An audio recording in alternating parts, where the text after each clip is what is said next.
Ladies and gentlemen, please welcome to the stage President of BBI International, Tom Bryan.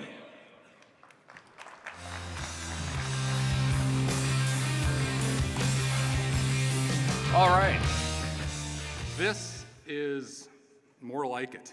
This is what we've been waiting for. Virtual events serve their purpose, but this is what it's all about. Thank you so much for being here. Good morning and welcome. Again, welcome back. In person, face-to-face, in real life, to the International Fuel Ethanol Workshop and Expo. I appreciate the introduction and welcome, but it's really all of you, especially our producers. We have 450 plus biofuels producers with us this week at the FEW, and it's you that deserve applause for what you've been through over the past year, for what you're striving for, and what you do every day. Let's give our plant personnel a big round of applause.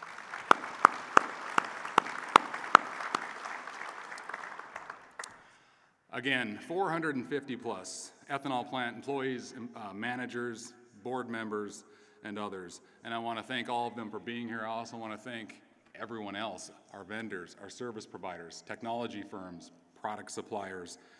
Thank you all for being here at this 37th annual FEW in beautiful Des Moines, Iowa. We are so happy to be here in Iowa once again. And thank you to the city of Des Moines. Thank you to your CVB for making this meeting easy, uncomplicated for us to get together again, face to face. It's been said plenty of times already this week, but I'm going to say it again. We're back. We are really back. At least it feels like we are for now. In full disclosure, though, we are live streaming this on the internet, and I have to admit that for everyone watching online, while I am real, our audience is a complete holographic image. And this is just another Zoom call.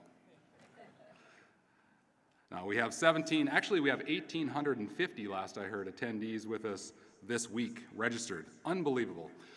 We're just thrilled with that. And as the pandemic recedes, we sure hope it is, we're fortunate and just truly grateful to be here and have this opportunity to host the world's largest ethanol conference right here back in Iowa. It's been a long time since we've been here, and this year it just seems really fitting that we're in Des Moines, a little bit smaller city, a little bit smaller venue where we can safely and conveniently get back to business. I know we're all ready for that. It's been a stressful year. I know we're getting a little echo, but you'll have to bear with me on that. It's been a little difficult for a lot of companies. I'd say it's been pretty damn harrowing for a lot of businesses, including our own. The ethanol industry was not alone in its plight against COVID. As we all know, the hospitality industry, dining, on and on. The conference business, ask me about the conference business during COVID. It's been tough. But if you're here at the FEW, you're still at it. You're still working, you're still producing, you still believe in this. And that's what we're all here for. We are going to explore this week a number of questions. And this morning, I think the big questions that we have to ask ourselves is how much more change is our industry going to see, and how fast will we see it come on? How many more political and regulatory battles that we've already won are we going to have to go back and fight again? I think Geoff will tell us as many as we need to.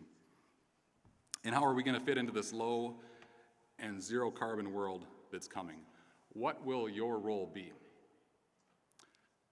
We have with us this morning some of the very best people in the world to discuss those and other issues, and I want to thank Thermal Kinetics. If we could bring the slide up. I want to thank Thermal Kinetics, our general session sponsor, for making this conversation possible. Thermal Kinetics has a great tagline: innovation-driven, solutions-focused. It reminds me a lot of what the FEW is all about: ideas, innovation, new efficiencies, new technology, more profitability.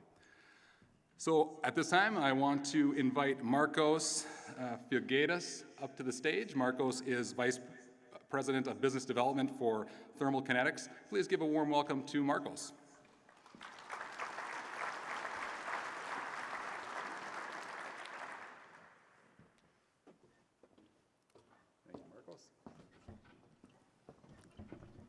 Good morning, everybody. It's my pleasure to be here to sponsoring this session.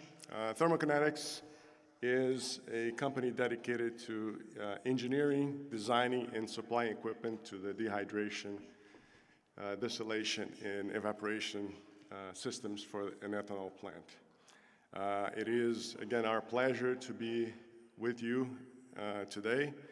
And today we are going to be exposing in our booth 621, where you'll be able to visit with us. And if you'd like, we have a virtual reality show of one of our plants, a walkthrough of one of our plants that you can experience. So thanks again, Tom, for the introduction, and enjoy your session.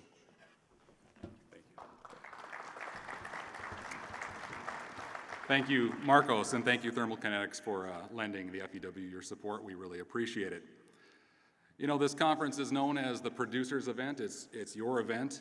Our tagline is where producers meet and where business happens. And that certainly rings true this week. I've already mentioned the 450 plus biofuels personnel with us here, representing 2/3 of all the production capacity in America. And despite not having our international audience with us, we do have our Canadians, I believe. I don't know how many other countries are here, but we're missing a large contingency of the international folks, of course.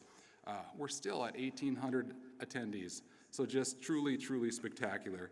All of you folks with black badges, the producers, you're why the other 1,300 people are here. You're what this is all about, and it's our mission to make sure you go home with actionable ideas and insights that help you run your plants better. You'll get some of that insight right here this morning in the general session, but for the most part, you'll find that in the Expo Hall and in our technical sessions. We have a whole lot of content in store, and it's already begun here at the FEW. This year's conference has more than 150 presentations across 36 panels, and in addition to the FEW sessions, we've got the biodiesel and renewable diesel summit happening, along with the National Biomass Conference, co-located together. Effectively, it works like 6 different tracks, and you can go to any session you want to as a registered attendee. So take advantage of that, please. I want to thank everyone who's been a part of the conference and is a part of the conference, our speakers, our moderators, everyone who helped us build the agenda. Thank you so much. I also want to thank the more than 300 exhibitors in our trade show. The commercial element of the FEW is so vital. It's our foundation. We call it our base camp. It's where everything happens, from lunches and receptions, prize drawings. Be sure you get out on those prize drawings in the Expo Hall. The Expo, I can't emphasize enough, is such a big part of this show, so please utilize your time there, network, meet old friends, catch up with vendors, and make the most of it. Before we get any further, I want to mention a few housekeeping items. This general session will run until about 11 a.m. today. We will break from 11 to 1:30 for a dedicated block of time in the Expo, as I mentioned. Again, just make the most of that time in the Expo. There will not be any technical breakout sessions built over that time slot. So please utilize your time down on the trade show floor.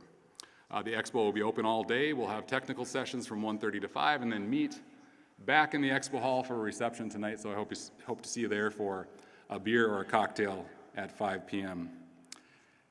Importantly, if you haven't already downloaded the Ethanol Connect app, you need to do that. It's not only the best way to network and do business here at the FEW, but it's also where we house all of our PowerPoint presentations. The Ethanol Connect app isn't just a tool to review PowerPoints after you leave on the plane ride home, but you can actually pull up PowerPoints and follow along when people are presenting. So it's a really good tool. You got to use the Ethanol Connect app to get those PowerPoint presentations. Pretty cool technology. You could actually pull up a PowerPoint, look at a slide, approach a speaker after they're done and say, I noticed on slide number 10, you mentioned something that was very intriguing. Can we go over that? So that's the kind of thing we can do now. So please download the Ethanol Connect app. Real briefly, I want to mention the recipients of the Kathy Bryan Memorial Scholarship, which is given out every year at the FEW with the generous support of Big River Resources and Battelle. Thank you, Big River, and thank you, Battelle. This year's Well, each year we give out two $2,000 scholarships to either an ethanol plant employee or a family member of an ethanol plant employee, typically one of each. And this year's winners are Charles Overhaul, whose mom is an employee at White Energy, and Megan Vincent, who is a longtime employee of Kansas Ethanol. Please give Charles and Megan a round of applause.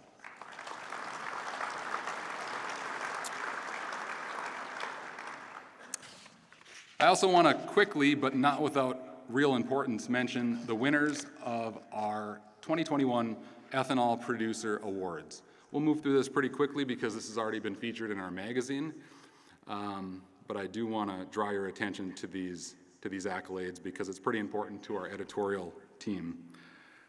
You'll see 6 plaques on that slide. There's only 5 awards. One of the awards is given to both an ethanol plant and a collaborative partner, and we'll start there. Collaboration of the Year was given to Absolute Energy and Lallemand Biofuels and Distilled Spirits for the joint work they're doing together on site at Absolute, largely centered around their R&D trailer on site to trial and develop new yeast. Just a really fruitful and productive partnership there. Congratulations to Absolute and Lallemand on that one. Board of the Year went to Glacial Lakes Energy for their vision, their determination, and their leadership, not only during the pandemic, but for years there at Glacial Lakes. Just a terrific leadership team that's very deserving of Board of the Year. This year's Good Neighbor Award goes to Commonwealth Agri-Energy, our friends there at Commonwealth, Mick, Henderson and company, for stepping up in 2020, like a lot of you did, with hand sanitizer production in such a special way, and now that's parlaying into that company's next chapter in diversification, which we'll hear more about this morning when Mick takes the stage with me later. Green Plains, Inc.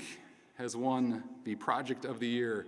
Green Plains has been in the media a lot for its high-protein transformation, but this award is actually for its Project 24 upgrades, which is to bring their operational costs down to 24 cents a gallon or less at least 3 of their facilities, and for that they have won Project of the Year. And finally, Workplace of the Year was taken home by Valero Renewable Energy, the plant up in Welcome, Minnesota, for all the really terrific things they're doing for their employees and with their employees. They just checked all the boxes in terms of being a great employee, from wellness training, professional development, hiring veterans, great safety record, just really good stuff from Valero. Let's give all of our Ethanol Producer Award winners a round of applause.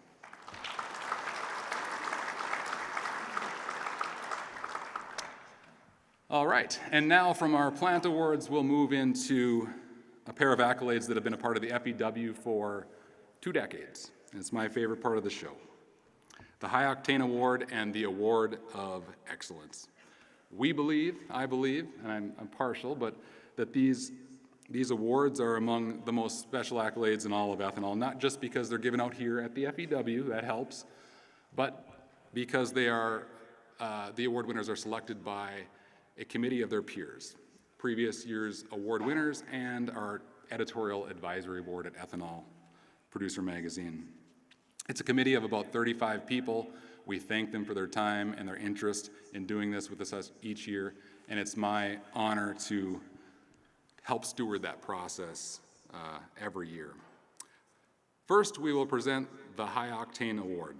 The High Octane Award recognizes a person who's helped the industry progress over time, especially through market development, industry support, and product championing. The High Octane Award is given to our top market builders, our best advocates, and our most ardent and engaged industry supporters. This year's High Octane Award winner is a 30-year veteran of the ethanol and distillers grains industry and currently senior merchant at a major marketing company that touches more than 5 million metric tons of distillers grains annually. He still lives up in Minnesota with his wife, where they are now empty nesters. I had a good conversation with him a few weeks back, and it was fun to catch up. Our High Octane Award winner is probably best known as a distillers grains guy, but I think it's fair to say he's done a lot more than that for this industry.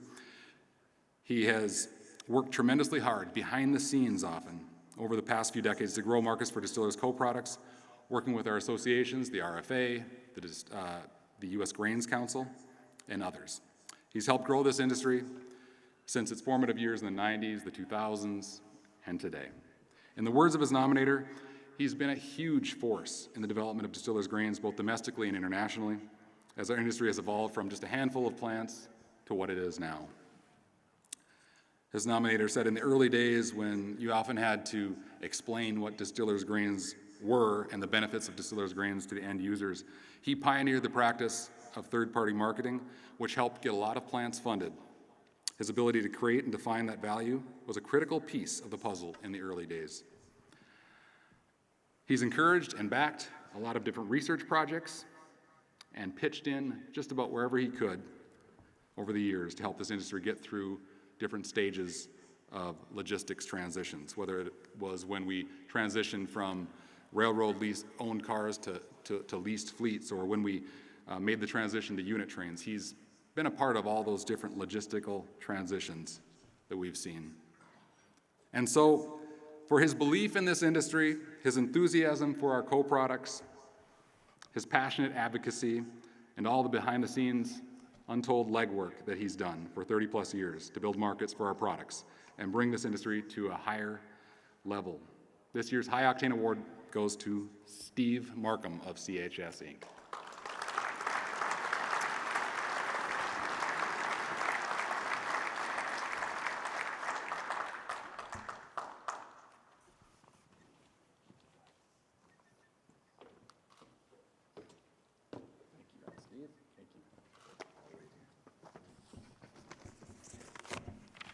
Started in 1984 in this industry. I've been here a long time, and I'm not that old. Thank you for this award. It's truly an honor, especially when I consider the people that have gotten it before me. I will only accept this award in recognition for my team that has worked tirelessly to expand markets, not just in distillers' grains and co-products, but also in ethanol. It has been a team effort, and I have been fortunate to have an outstanding staff, many of those who have worked for me for many, many years. One person in particular, Sean Broderick, has been my business partner for 30 years.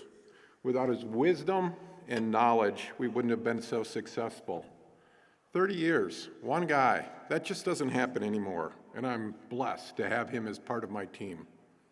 He's sitting over there right now. Let's give Sean a round of applause, shall we?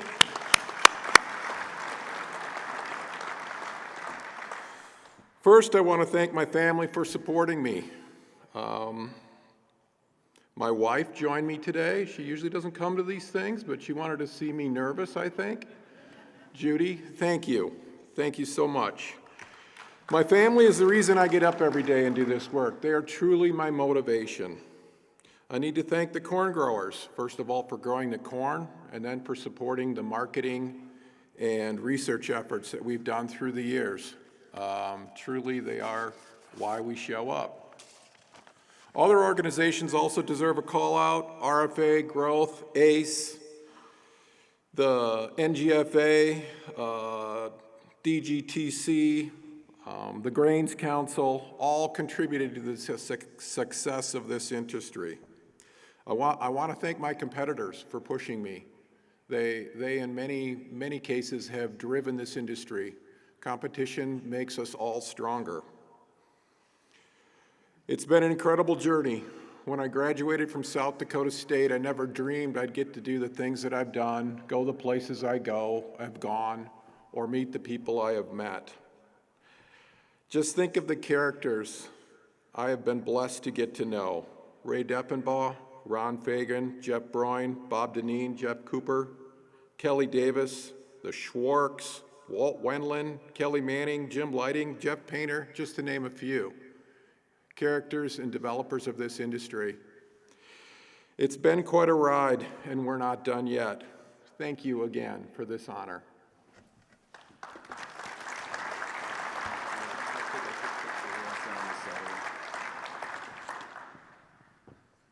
Oh, we need the award.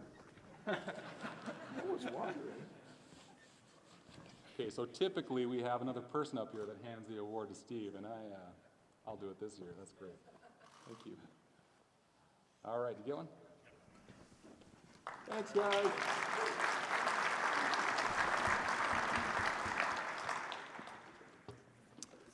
That's funny. We usually do hand the award to the winner when they come up on stage, and then we put it back. Congratulations, Steve. It was very heartwarming to see all the nice comments about Steve that came in during the voting process. It was a tight race this year. I'll let everyone know. It usually is. We had a lot of good candidates, but just heartwarming to see how many people know Steve and have worked with him, and really were happy to see him take home the High Octane Award. Next, it is my honor to present the Award of Excellence, which recognizes a person who has made significant contributions to the fuel ethanol industry through science, technology, research, and other activities that help take the science and process of ethanol production to new heights. This year's award winner, who by the way was nominated by a previous Award of Excellence winner, received a truly unprecedented number of secondary nominations, letters of support, really well-written, really thoughtful letters of support, and he received more than a dozen of them. I think that was a lot to do with both his nominator and himself, but I've never seen that much thoughtful support for one of these nominees. It was quite something. Certainly he fits the bill in terms of the qualities and accomplishments we seek in this accolade. I'm going to give it away a little bit here, but in addition to being the executive director of the Distillers Grains Technology Council, this year's award winner is an associate professor in the Department of Agriculture and Biosystems Engineering at Iowa State University. And for the record, he does teach. He talked to me a few weeks ago about being excited to get back to in-person classes, and I can't blame him for that. That's exciting. Our winner balances those two roles, his role as a professor at the university and an executive director of the trade association, which is no doubt challenging, but also synergistic, and it's beneficial not only for him, but for us as an industry to have him doing both things. His research and teaching pursuits at Iowa State, with an emphasis on biofuels, life cycle analysis, grain handling, and of course, ethanol co-products, go hand in hand with the invaluable work he oversees at the Technology Council. He spent the last decade of his life researching various aspects of distillers' co-products from production, processing to end use, and even before that, working at the USDA ARS, he focused on distillers' grains research. He's been at this a very long time. In the words of his principal nominator, he understands the need for applied fundamental science, research that solves problems that are relevant to the commercial space. For almost 20 years, his research has focused on overcoming challenges and improving utilization for ethanol co-products. Specifically, he's been working on ways to improve the physical nature, material handling characteristics, and storage of co-products and development of new opportunities for them. And so for his 2 decades of work to advance ethanol co-products, for his commitment to helping our industry overcome difficult technical challenges and push distillers' co-products in new directions and in new forms, for the generous amount of time he's given to our industry through speaking and teaching and helping, this year's Award of Excellence goes to Dr. Kurt Rosentrader.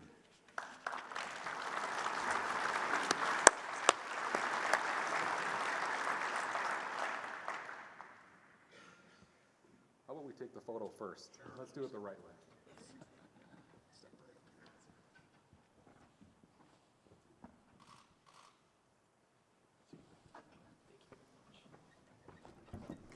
Well, good morning.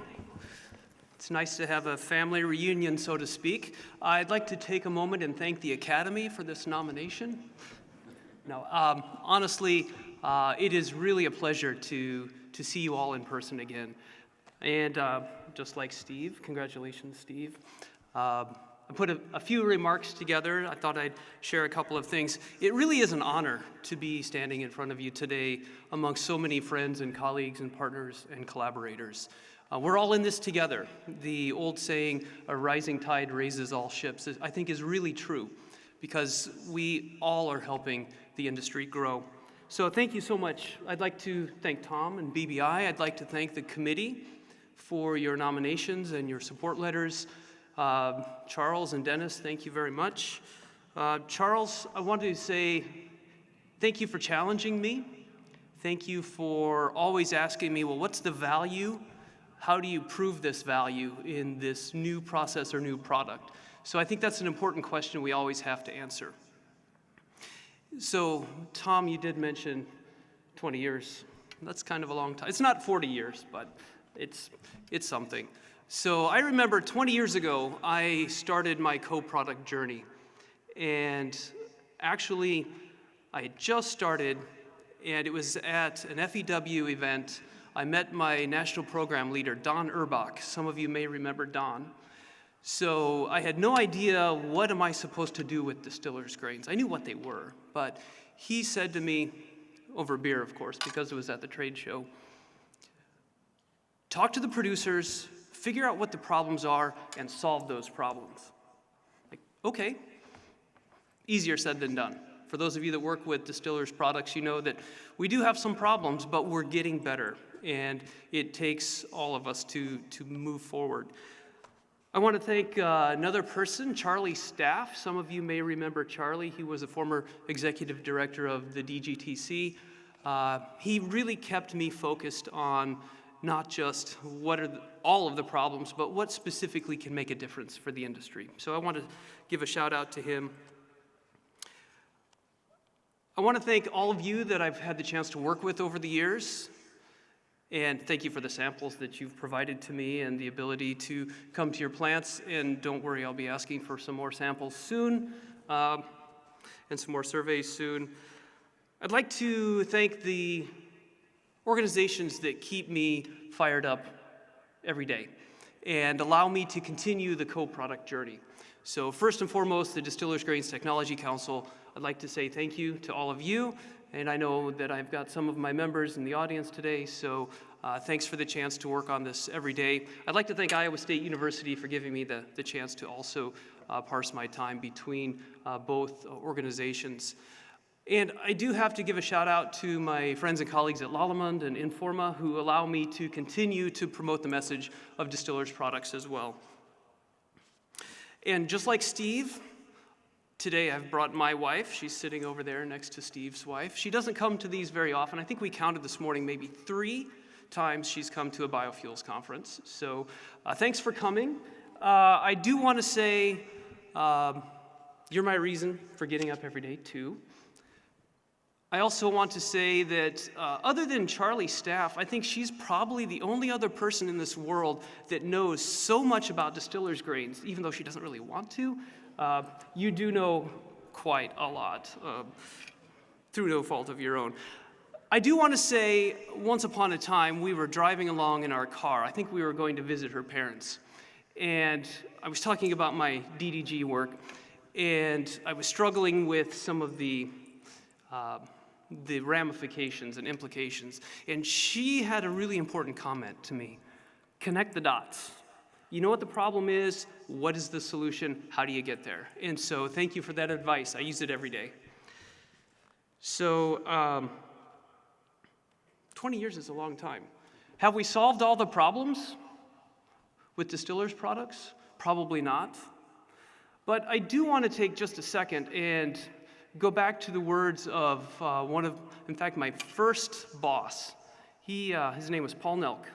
He gave a young engineer a chance to learn how to design. And I remember going into his office every couple of days my first month. And you know, when you get out of school, you really don't know nearly as much as you think you do, which is kind of ironic because I see students every day that think they know everything.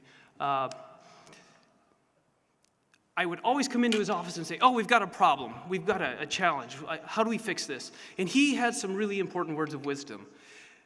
There's no such thing as a problem. It's an opportunity for success. And I try to remember that every day. We don't have problems, we have opportunities for success.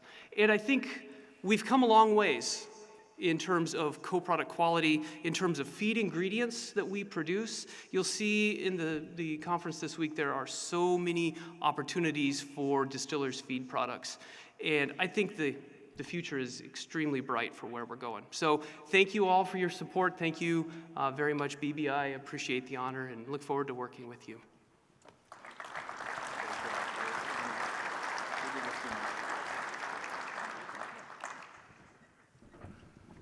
All right, congratulations, Steve. Congratulations, Kurt, on those awards. I tell you what, my wife tells me to connect the dots when I call her from the grocery store, so it works all the time. The Distillers Grains Technology Council, I believe, is going to be holding their annual event in Louisville, Kentucky this year. Is that correct? That is correct. I got that right. And I attended one of those events way back when Charlie Staff was running it. I mean, it must have been 17 years ago. I don't know. Long time ago, a very old school event, and I'll always remember that. When I found out they're back in Louisville, I thought that was pretty neat. And then Kurt told me that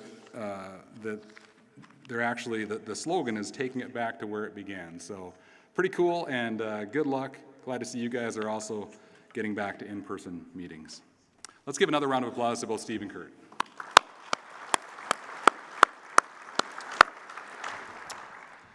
And now it's my privilege to get going with the business side of this morning's program and introduce our keynote speaker.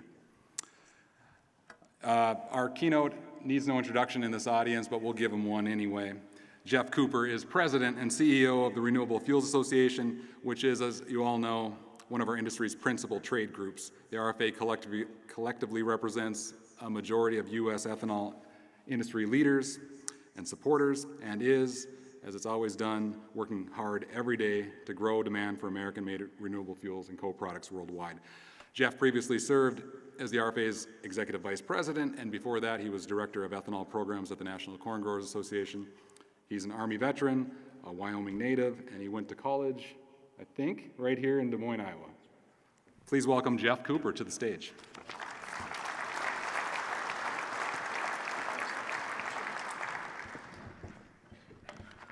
Well, thank you so much, Tom, for that introduction, and good morning, everyone. It is, can I just say how great it is to be back in a big room full of people in the flesh. It's just been fantastic to see people in person and get reacquainted with old friends that we haven't seen in frankly, a couple years. And it's been mentioned a couple times already this morning, the welcome reception last night felt like a family reunion. So I am extremely excited to be back doing what we do in the industry, which is networking and getting together, sharing ideas, and moving forward. I also want to congratulate my friend Steve Markham on receiving the High Octane Award. Not only did Steve teach me everything I know about distillers grains when I was a young pup at the National Corn Growers Association, but he also shared a motto with me back then that has left a lasting impression. Steve said, "Work hard and be honest." Short and sweet. And you know, I think Steve has lived that motto for his 30-plus years in the industry, and I can't think of anyone more deserving of this year's award. So again, congratulations to Steve, and kudos to Dr. Rosentrader as well. It's great to see our co-products, those distillers grains, getting some love with this year's award winners. And it's a real honor for me to be back on the FEW stage providing this year's keynote address. And I want to thank Tom and Tim and the entire BBI team for the invitation. Last year, of course, the FEW was a virtual event. And 2 years ago, you might remember, I spoke to this audience remotely from Southwest Iowa Renewable Energy in Council Bluffs, where we were hosting President Donald Trump and celebrating the approval of year-round E15, which had taken us a decade to get. So a lot has changed in those last 2 years, hasn't it? In fact, I'd say a lot has changed in just the last few weeks. They say when it rains, it pours, and for the past several weeks, it feels like we've had our share of torrential rains in the ethanol industry. 3 weeks ago, the Supreme Court overturned a key piece of the 10th Circuit Court's landmark ruling on small refinery exemptions. The Supreme Court ruled that refiners can petition for an exemption from their renewable fuel standard obligations whenever they want to, even if they have not had an existing exemption in previous years. Exactly 1 week after that decision came out, we got a decision from the DC Circuit Court. And the judges in that case had sided with oil refiners and overturned EPA's 2019 regulation that had finally removed that decades-old summertime ban on E15 sales. And in that case, the court said EPA had exceeded its authority by giving E15 the same volatility waiver that has been granted to E10.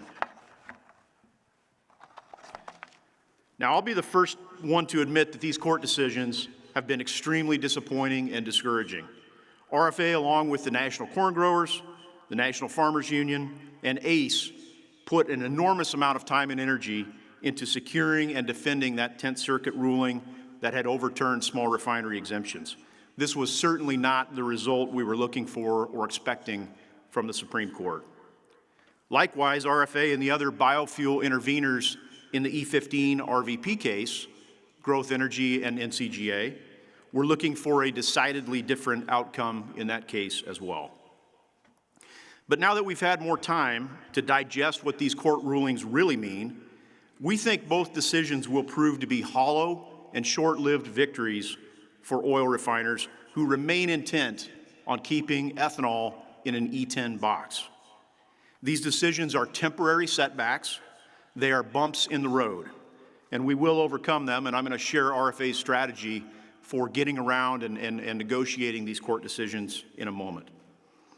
And even with these recent letdowns, I would argue that the ethanol industry is still in a stronger position today than we've been in for years. Our outlook remains bright, and things are not nearly as bad as the headlines or our opponents would like us to believe. Just think about where we were a year ago. Last July, the ethanol industry was trying to claw its way out of a deep, dark hole that the COVID-19 pandemic had created. Gasoline and ethanol consumption plummeted by nearly 50% in just a few terrifying weeks last March and April. In turn, ethanol stocks swelled, prices plunged, and production collapsed.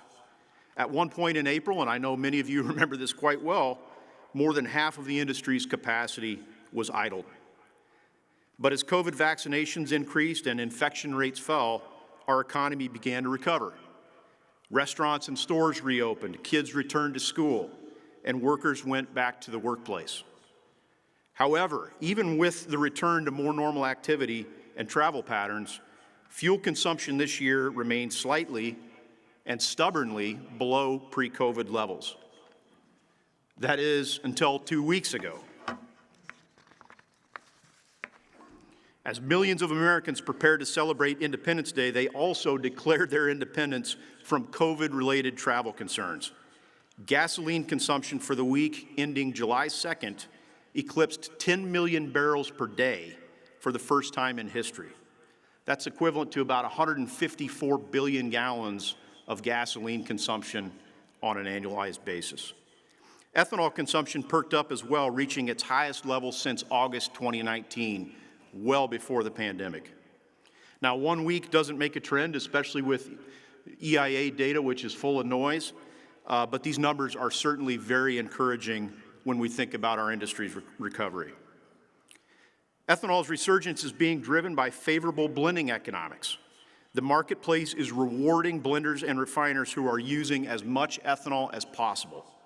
And those favorable blending economics are being primarily enabled by the RFS and strong RIN values. Think about this. Last week, a fuel blender could buy a gallon of ethanol that comes with a free RIN credit attached for $2.20. When that ethanol was blended into gasoline, the blender could separate the RIN and sell it to refiners who refuse to blend ethanol for $1.50. That means the real wholesale cost of ethanol to the blender was just 70 cents per gallon compared to about $2.25 a gallon for wholesale gasoline. This explains why we're seeing retailers offer higher ethanol blends like E85 and E15 at significant discounts to E10 and enormous discounts to E0. This also illustrates why robust RFS requirements and a healthy RIN market are so important to our industry's future. Things are also improving in the international market as countries around the globe are also recovering from COVID-19 market disruptions and increasing their use of ethanol to address air pollution and climate concerns. After bottoming out last year, U.S. ethanol exports strengthened in the fall and began 2021 with a bang. And following a 31-month hiatus related to the trade war, China has begun importing U.S. ethanol again, even with a tariff remaining in place. as that country takes steps to address its air pollution problems. Meanwhile, the United Kingdom is implementing a nationwide E10 requirement. India has announced a target to have nationwide E20 beginning in 2023, and Canada is in the process of implementing a national clean fuel standard. These policies and others will grow the world market for low-carbon fuels and increase opportunities for trade. Another reason to be optimistic, even in the face of our recent setbacks, is the fact that renewable fuels continue to enjoy strong support from both political parties in both chambers of Congress. This support is something RFA has been cultivating since our organization was founded 40 years ago. And we are so incredibly fortunate to have so many elected officials who truly understand the benefits and advantages of producing and using more renewable fuel. They know that the people in this room play a critical role in creating jobs and improving rural livelihoods, diversifying and securing our energy supply, cleaning up the air we breathe. They also know that the people in this room are leading the low-carbon fuels evolution, and they know ethanol is the tip of the spear when it comes to decarbonizing the transportation sector. Our champions in Congress have steadfastly defended the renewable fuel standard from relentless attack by the oil industry, and they are constantly looking for opportunities to play offense and pursue policies that best position renewable fuels for a prosperous future. Whether they are ensuring biofuels have a seat at the table in the discussions around this massive infrastructure package that is moving forward, or whether they're introducing legislation to stem the tide of small refinery exemptions, or looking at the next generation of low-carbon fuel policy options, or weighing in with the White House on important regulatory decisions, our friends in Congress step up to the plate each and every day for us, the people in this room, and for that we are very grateful. And while the judicial branch of the federal government has let us down in recent weeks, we are confident that our executive branch remains on the right side of the renewable fuels debate, even though they are under enormous pressure from the oil industry, and even though many of this administration's energy priorities seem to be focused on electrification. During the 2020 campaign, President Biden said he would, quote, promote and advance renewable energy, ethanol, and other biofuels. And specifically on small refinery exemptions, he called the massive issuance of those waivers by the previous administration a giant mistake. EPA Administrator Michael Regan has also repeatedly stated that biofuels will play a critical role in our nation's efforts to reduce greenhouse gas emissions and tackle climate change. And of course, renewable fuel producers have a longtime ally and a good friend in our Secretary of Agriculture, Tom Vilsack. Now, granted, the Biden presidency is only 6 months old, and some crucial renewable fuel policy decisions and questions remain unanswered. So we are still in a bit of wait-and-see mode with this administration. But so far, we've been encouraged by what we've heard and seen from this administration about its commitment to the renewable fuel standard and low-carbon fuels. All of which leads me back to the two recent court decisions. Now, the courts have had their say, but now it's up to the Biden administration to make the next move on small refinery exemptions and E15. And in both cases, we believe EPA has the tools available to lock in long-term growth opportunities for low-carbon fuels and provide the marketplace certainty that Congress intended when it extended and expanded the renewable fuel standard in 2007. While the Supreme Court did reject the 10th Circuit's interpretation of the word extension, the High Court did not overturn two other crucial aspects of the 10th Circuit decision. First, the 10th Circuit found that refiners asking for an exemption must prove that the claimed economic hardship is caused solely by the renewable fuel standard, not some other outside factor like COVID-19 or just a bad year in the refining sector. Second, the court underscored that refineries of all sizes, big refineries, small refineries, merchant refineries, integrated refineries, they all pass through their RIN costs in the wholesale prices of their refined products, meaning it's going to be next to impossible for a refiner of any size to establish that the renewable fuel standard itself is somehow harming them.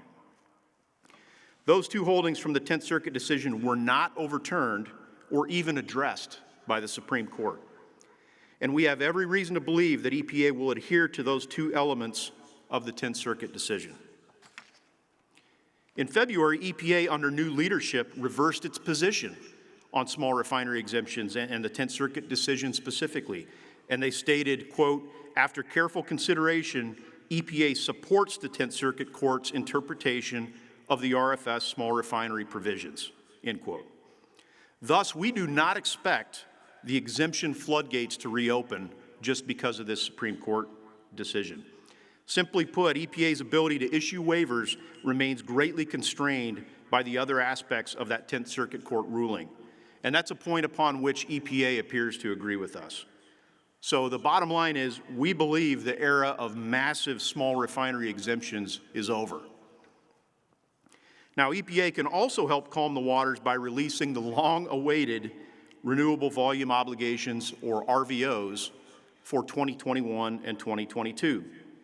Publishing strong RVOs that grow demand and reallocate any projected small refinery exemptions that they might consider would send an important signal to the marketplace at a crucial time.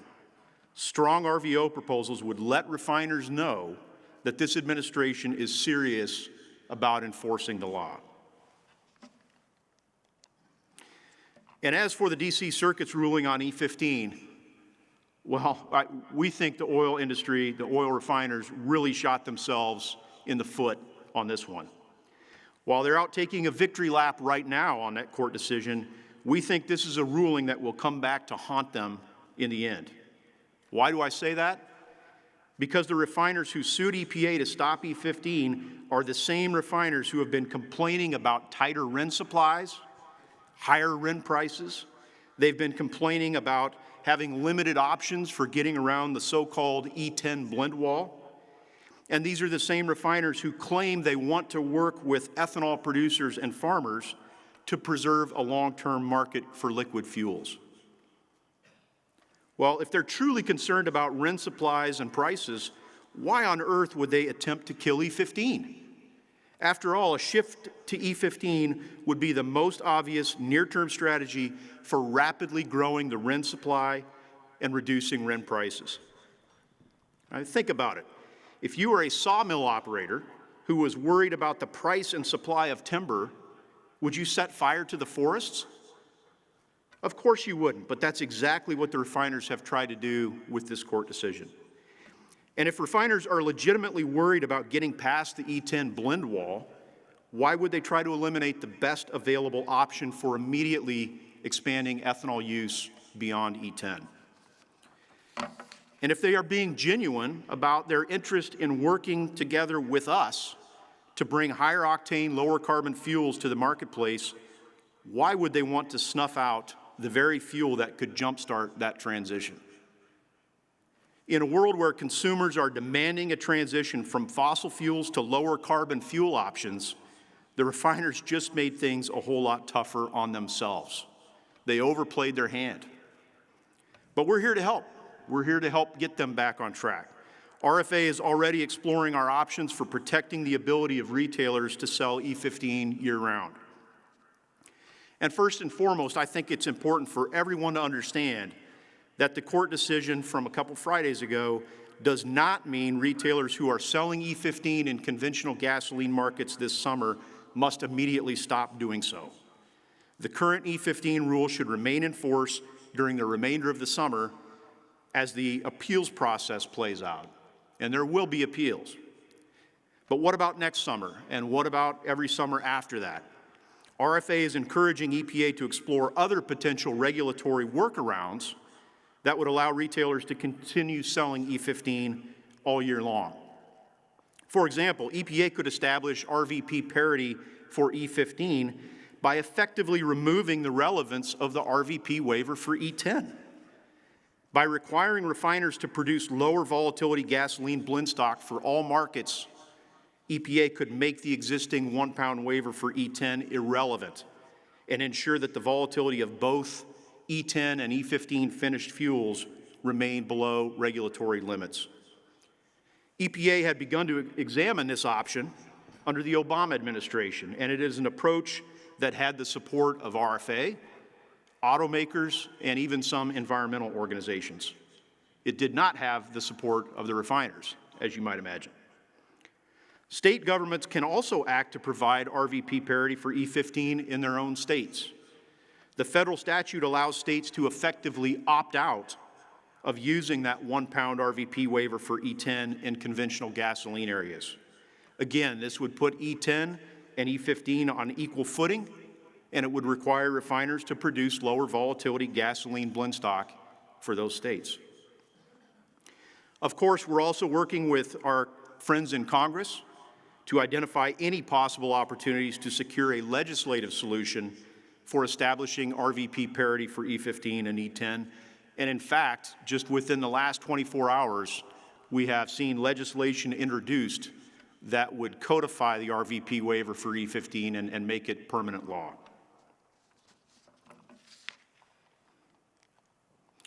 Now, in addition to all the recent courtroom drama, we're hearing more rhetoric from pundits and politicians that suggest ethanol's days are numbered due to the emergence of battery electric vehicles and the focus on net zero emissions. We beg to differ. President Biden has promised to put the U.S. on a path to achieve net zero emissions economy-wide by 2050. And you simply can't get to net zero without addressing transportation fuels, which are, by the way, the single largest source of greenhouse gas emissions in the United States. And some apparently believe that mandating the sale of electric vehicles is the one and only solution for decarbonizing our transportation system. But the 1.6 million battery electric and plug-in hybrid electric vehicles on the road today account for just 0.6% of the 267 million cars, pickups, SUVs, minivans, and other light-duty vehicles that are registered in this country. And because the average vehicle is in use for 13, 14 years, you simply can't just flip the U.S. vehicle fleet overnight. In fact, the U.S. Energy Information Administration is projecting that liquid-fueled vehicles with internal combustion engines will still account for 80% of new automobile sales in 2050, 30 years from now. Now, to be sure, electric vehicles will play an important role in reducing transportation-related greenhouse gas emissions. We're not disputing that. And we think there are important long-term synergies between electrification and ethanol. But we also believe that current discussions about decarbonizing the transportation sector should be grounded in facts and in reality. And even under the most aggressive electrification scenarios, we are going to be using hundreds of billions of gallons of liquid fuels in hundreds of millions of internal combustion engines worldwide for a very, very long time. We have an enormous opportunity to decarbonize those fuels now with ethanol, which is essentially a liquid form of solar energy. In our nation's Corn Belt, we already have a massive solar panel that uses photosynthesis to suck carbon dioxide out of the atmosphere and convert it into energy. That energy absorbed from the sun is stored in nature's perfect battery, the corn kernel. Now, at the ethanol plant, some of that solar energy is converted into renewable liquid fuel that powers our vehicles. Some of it's turned into energy and protein that ultimately nourishes our bodies. And some of it is recaptured as biogenic carbon dioxide that is used in dozens of consumer products and industrial applications. And even after accounting for all of the energy and emissions associated with every step of that ethanol production process, today's cornstarch ethanol is reducing greenhouse gas emissions by nearly 50% compared to gasoline. Clearly, we are already on our way to net zero with ethanol. Proper accounting of soil carbon accumulation in our cornfields using biogas for thermal energy, or adopting carbon capture and sequestration could make corn ethanol carbon neutral or even carbon negative in the decade ahead. I've said it before, and I've said it again. I've taken some arrows for it, but I believe this to my soul: zero carbon corn ethanol is coming. But it's going to take smart policy to get us there, policy that puts an economic value on carbon reduction. And that's where the low carbon fuel standard comes in. And LCFS is a technology neutral, performance-based program that focuses on rapidly reducing carbon emissions from the transportation sector. The LCFS sets annual greenhouse gas reduction requirements, and then it gets out of the way. It allows the transportation fuel sector, it allows fuel suppliers to determine the most efficient ways of achieving those reductions without dictating the use of specific fuels or vehicles. Now, ethanol has already proven that it can contribute substantial greenhouse gas reductions under existing state low-carbon fuel policies. Since enforcement of the California LCFS program began about a decade ago, the use of ethanol in the state has prevented 27 million metric tons of greenhouse gas emissions from entering the atmosphere. And every one of those tons reduced generates a valuable credit. And ethanol is responsible for about 35% of the total carbon credits generated under the program to date, and that's more than any other low-carbon fuel used in the state. Ethanol has also been the leading low-carbon fuel under Oregon's Clean Fuel Standard, which took effect in 2016. Other states are noticing the success of California and Oregon, and they're taking action to adopt their own low-carbon fuel programs. Washington is the latest state to sign such a program into law, with implementation scheduled to begin in 2023. And Clean Fuel Standard legislation was introduced in several other states this year, including the Future Fuels Act in Minnesota, which was really the first foray into low-carbon fuel standards here in the Midwest. Most of these bills didn't advance out of committee this year, but they certainly got a conversation started and set the stage for action in the next legislative session. Now, while RFA is actively engaged and supportive of state-level programs, our ultimate objective is to secure a national low-carbon fuel standard that serves as a complement to the RFS. To advance the discussion around a national LCFS, we've been working with a broad coalition that includes environmental groups, automakers, farm organizations, electric utilities, biogas producers, and many other entities that share our vision for a low-carbon future. We've agreed on the basic principles that should guide the design of a national program, and we've conducted dozens of joint meetings and educational briefings on Capitol Hill and elsewhere. Now, we know it's not going to happen overnight, but RFA and our coalition partners are confident that our nation will one day have a federal low-carbon fuel standard. And we're confident that zero-carbon corn ethanol produced by the people in this room will play a central role in helping our country address the climate crisis.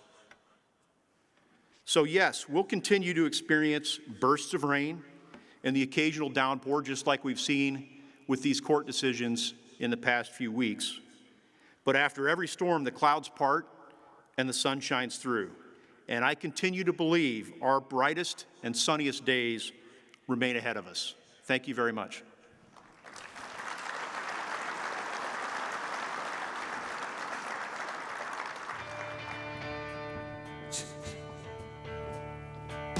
Please welcome to the stage Program Director at BBI International, Tim Portz.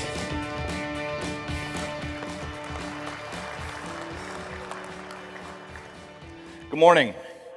Great to be here in Iowa. I've said this often from this podium. I was born in this state. I've been a part of the FEW for 13 years, and I've never done an FEW in the state of Iowa, and it's terrific to be here. Thank you, Geoff Cooper, for a very informative, very compelling, and very passionate keynote address, and we look to dive into some of those issues a little bit deeper. I'm going to invite Troy Bredenkamp, Senior Vice President of Government and Public Affairs from the RFA, to join me, Bryan Jennings, CEO of the American Coalition for Ethanol, and Chris Bliley, Senior Vice President of Regulatory Affairs from Growth Energy. And we're going to have a discussion about many of the points that Geoff touched on and some others as well. So looking forward to the discussion. Everybody got water? We're good Which there? order? Troy, Thank you. then Bryan, and Chris. You guys got it now. Gentlemen, thanks for being here. Thanks for joining us. I'm tempted to divert from what I said just a half hour ago was going to be our first question, but I'm not going to do that. I want to stick with the two court decisions. I want to unpack that a little bit more, and I want to read a particular quote that was released by the coalition, and certainly Geoff touched on this. We are optimistic that other elements of the 10th Circuit decision not reviewed by the Supreme Court will compel the Biden administration and new EPA leadership to take a far more judicious and responsible approach to the refinery exemption program. So, and Geoff certainly touched on that, a little bit of good news, bad news. And Troy, you talked about sort of the three pillars. Why don't we start with you and again, help the audience dig into the decision that was made, what it really means, and why it may not be a sort of sky is falling scenario. So I think we need to start with what Geoff highlighted, which was of the 10th Circuit decision, only one of the three pillars was taken up by the Supreme Court. Only one was overturned. So the two remaining pillars are in place. Those are very important pillars. You're talking about a refinery who is petitioning for hardship has to prove that the RFS compliance and RFS compliance alone is the reason for that hardship. And number two, then the EPA would need to reconcile the fact that they've already determined that refineries of all sizes have the opportunity to pass that compliance cost on in the price of their product. So based on those two remaining pillars, we find it a pretty high bar that still remains from the 10th Circuit, and something that will have to be considered moving forward, whether it's the 70 that are sitting on a desk at EPA or ones that come in after this. That has to go through that prism now. And so that's why we feel pretty confident that there won't be this floodgate open like there has been over the last 4 years. Bryan and Chris, you guys want to pick up on that and your opinions align with Troy's? Oh, absolutely. And I almost look at it as if they are restraints or cuffs, right? There are sort of three sets of handcuffs that the 10th Circuit placed on EPA with respect to granting these small refinery exemptions. The Supreme Court removed but one of those three restraints. And so there's still a lot of restraint, frankly, that EPA needs to exercise going forward. Now, we need the Biden administration to follow through on this, right? And so we're all encouraging them to do the right thing. Maybe the simplest way to look at the Supreme Court decision is that it doesn't make it easier for a refinery to get a waiver. It does not require EPA to grant more waivers. It simply means these refiners can petition for a waiver at about any darn time they want. It doesn't mean we're going to see more of these as long as we get the Biden administration to adhere to what they've said they would, which is reining in the number of these waivers going forward. Chris, do you want to add to this? We've got some 60 or 70 still in the pipeline. How does this all sort out now that this decision's been made? Yeah, I would echo a lot of what these guys said, and Bryan's exactly right. I mean, I think we're certainly encouraged by statements on the campaign trail, statements by the administrator. We need to see that follow through. I think one of the other things I would add is there is other litigation continuing to go on here.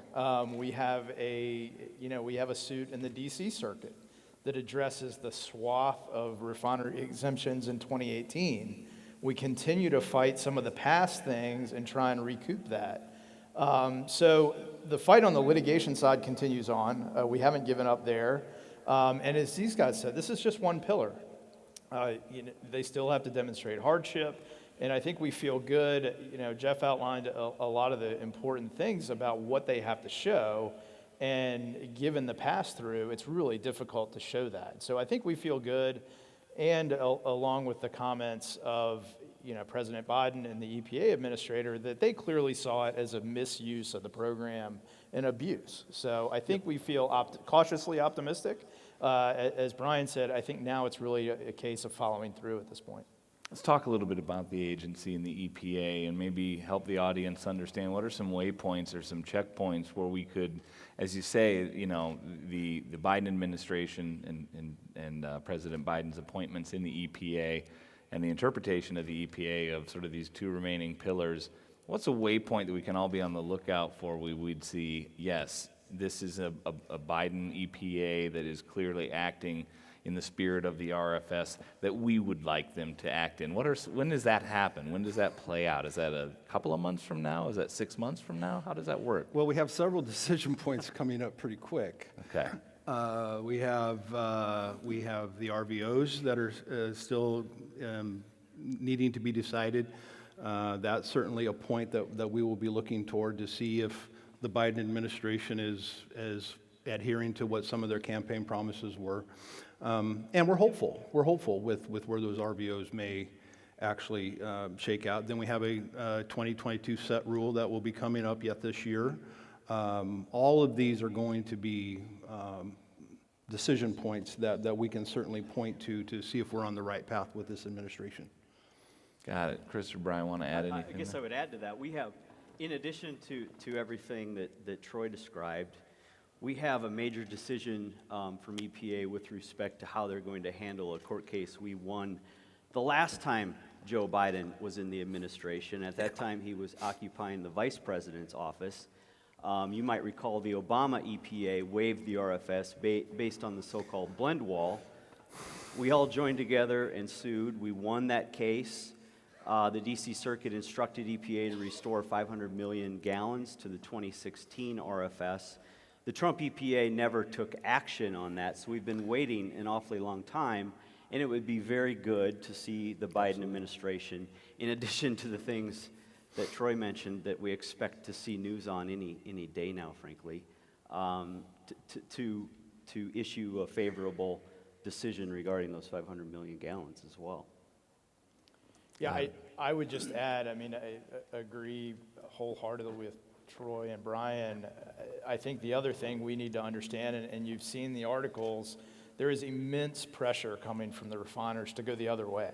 Yeah. And so we are having to do everything we can as advocates in D.C., as well as our biofuels champions in Congress and around the states to push back, because you're hearing the squawking from the refiners about RIN costs. And, as Geoff talked about, the litigation against E15, undercuts their own argument, frankly. And so we're going to have to do everything we can over this summer, the standard hearing, the comments, and really generate to push back to defend what we hope is going to be a strong RVO, but really push back against a lot of those arguments coming from the refiners, and particularly the northeastern refiners that are, in the president's home state. Appreciate that. I'd lost count, but not surprisingly, Geoff's remarks were really full of the word carbon. And certainly it seems like the time is now for this industry to capture the opportunity provided to it by virtue of its low carbon attributes, which that's a story that just continues to get better and better.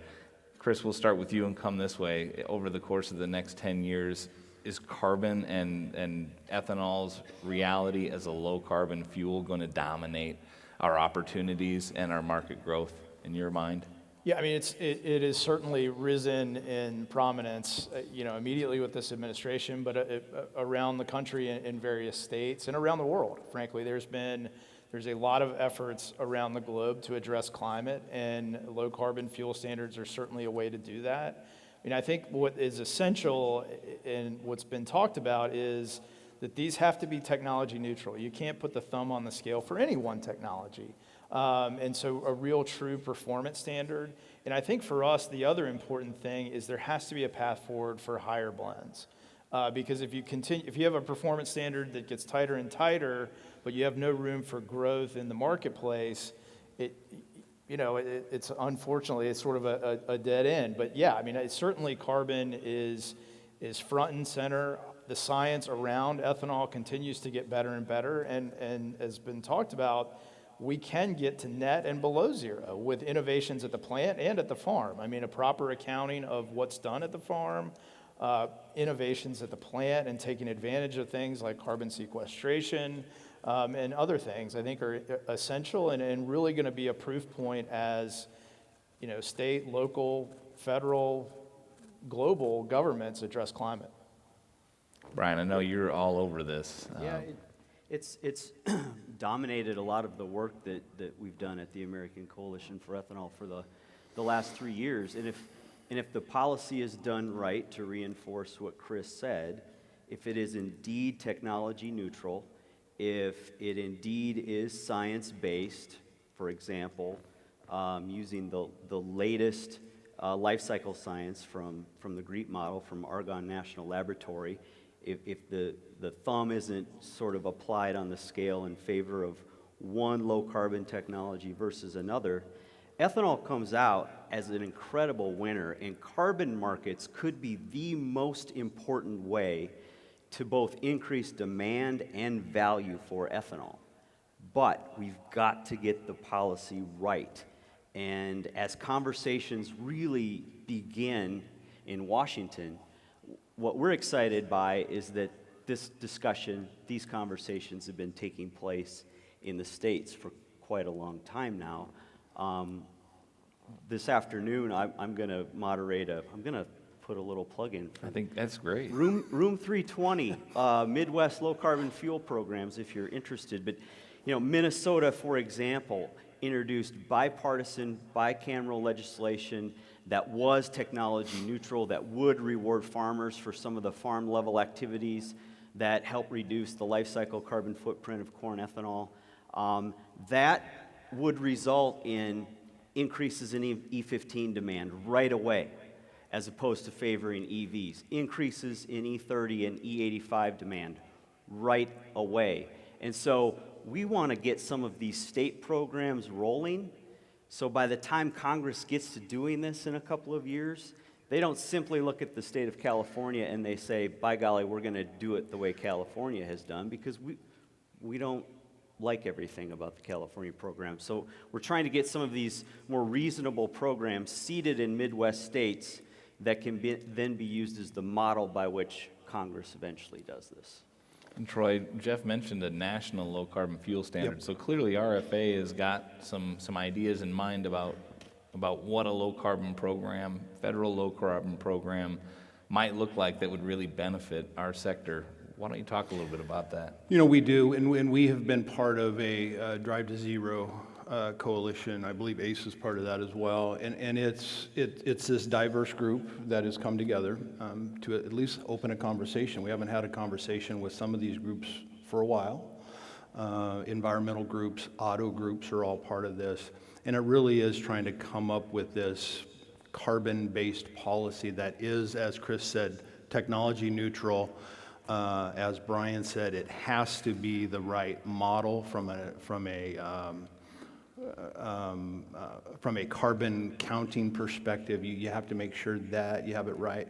But I think it's probably incumbent upon us when that policy does come together to make sure that this administration, who is all about the carbon footprint right now. I mean, I've been back in town now for about 6 months, and I'm telling you, you cannot have a conversation in D.C. without assessing what the carbon footprint of that conversation or that policy, might be. And so it is a very important aspect to this. The Biden administration has set out a very aggressive goal to decarbonize. And as Bryan said, we're the right fuel right now. We can deploy quicker than anything else on the market if the policy is done correctly. And so that's going to be incumbent upon us three and others to make sure that moves forward in the right direction, because sky's the limit, I think, if that policy gets done properly. Got it. And this was a question that I tried to figure out how to ask in our pre-conference huddle, and I struggled, and I might struggle a little bit this morning as well, but hang in there with me. The question that I asked is, if corn ethanol, starch-derived ethanol is sort of capped at 15 billion gallons, are we in a way sort of limiting the low carbon contributions that our favorite molecule from our favorite source can make? Geoff talked about it, 50% reduced carbon intensity. So in terms of the success story of a market-ready liquid fuel that's driving carbon out, it feels like there's more that corn ethanol can do. And if, again, we begin capturing carbon from these ethanol plants and piping them into saline wells or advanced oil recovery opportunities, as Geoff said, and we've all said, carbon negative's real. Is there any opportunity for corn ethanol to finally get sort of the advanced biofuel tag and billing that it is? It's not really a conventional biofuel anymore. I think if you refer to just starch-based corn ethanol as a conventional biofuel right now, you're about 10 years behind in the technology and the advancements that have happened. So is that something that even can be reconciled, or do I just have to live with the fact that starch-based ethanol's got a market of 15 billion gallons forever? No, absolutely not. We can't ever be satisfied with that. And Congress did us no favors with that sort of ridiculous definition of advanced biofuel in the RFS, which is a biofuel that reduces greenhouse gases by 50% compared to gasoline, except cornstarch ethanol. And it's bullshit. You know what it is. Right. I mean, and Geoff shared on the screen, you know, sort of average, run-of-the-mill, average Midwest corn ethanol is already an advanced biofuel. And until and unless we're able to, I guess, amend that within the RFS statute, Tim, that's one reason our industry at all levels is having this conversation about what a clean fuel standard might look like in Minnesota, or a low carbon fuel standard, exact same thing, might look like at the national level, because we know that we can make a contribution, a meaningful contribution to greenhouse gas reduction now. And while that might make some people feel good, the other thing that's in it for all of you in the room, whether you work at a plant or you're a shareholder or board member, or you supply ethanol producers and so your business depends upon the prosperity of this industry, is there's money to be made, folks, in these carbon markets if they're done properly, if they're done right. And so I think you're just going to see more and more conversation around that. And, you know, this idea of what is and what isn't advanced biofuel is going to have to get dealt with at some point in time. You know, you certainly have a limitation under the RFS from a cornstarch-based perspective in terms of what ethanol can do. But Brian's right, and it really comes back to the carbon discussion we had on the question before. That is the growth opportunity here, and that carbon policy, whatever it looks like, needs to come alongside the RFS, as Geoff said, and complement the RFS, but allow for corn to do what corn is going to do. I think we all know corn is going to continue to get better, more efficient, lower carbon intensity. That's going to make our product lower. That number continues to get better. And if the national effort isn't necessarily where we start, then these state efforts are going to be more and more important, because the states are looking at a low carbon fuel or a clean fuel standard. California, Oregon are, certainly driving that bus. And you can see the use of biofuels going up and up and up in those markets because of the carbon driver. And so that's, I think, where we're headed. That helps corn get around the RFS, if you will, that 15 billion gallon box, and allows that market to grow as it should as that product improves over time. Got it. Chris, you want to? I think it's also very important for the RFS set. Brian's right, and the law is the law as far as cornstarch qualified for advance, but as EPA sets volumes for 2023 and beyond, this is a very important debate for them to understand where the science has improved, and understand that we are getting significant greenhouse gas reductions with higher blends. I mean, with every drop of ethanol, you're getting that benefit. I mean, we just did a study last year. National E15 would drop more than 17 million tons on greenhouse gas emissions, equivalent to taking 4 million cars off the road. Now, again, that's a hypothetical. That's if everybody drove E15. But, I mean, that's the type of potential, and that doesn't talk about mid-level blends and optimized engines, but the recognition of the improvement in the science, the improvement of technology, and the improvement of the farming, and really capturing all those GHG benefits is critical, and really critical at this important junction on the RFS set about debates about national carbon policies. I mean, it's really essential that we get it right and we really put this type of data in front of the policymakers.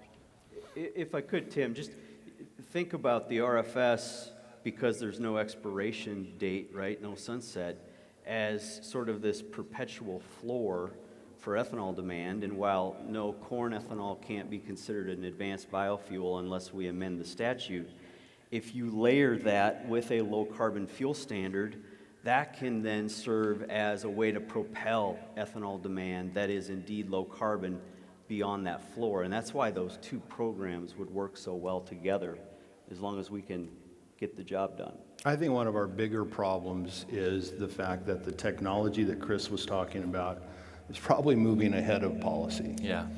And as anyone knows, things in Washington do not happen quickly, and that policy change will take time as the technology gets ahead of what their policy is. And so that's where our challenge is to push that policy forward to make sure it matches the technology that's coming on very, very quickly. I want to pivot to a question that talks specifically about that, and as everyone has rightly said, the RFS doesn't expire, but I want to read something from a recent article on Ethanol Producer Magazine.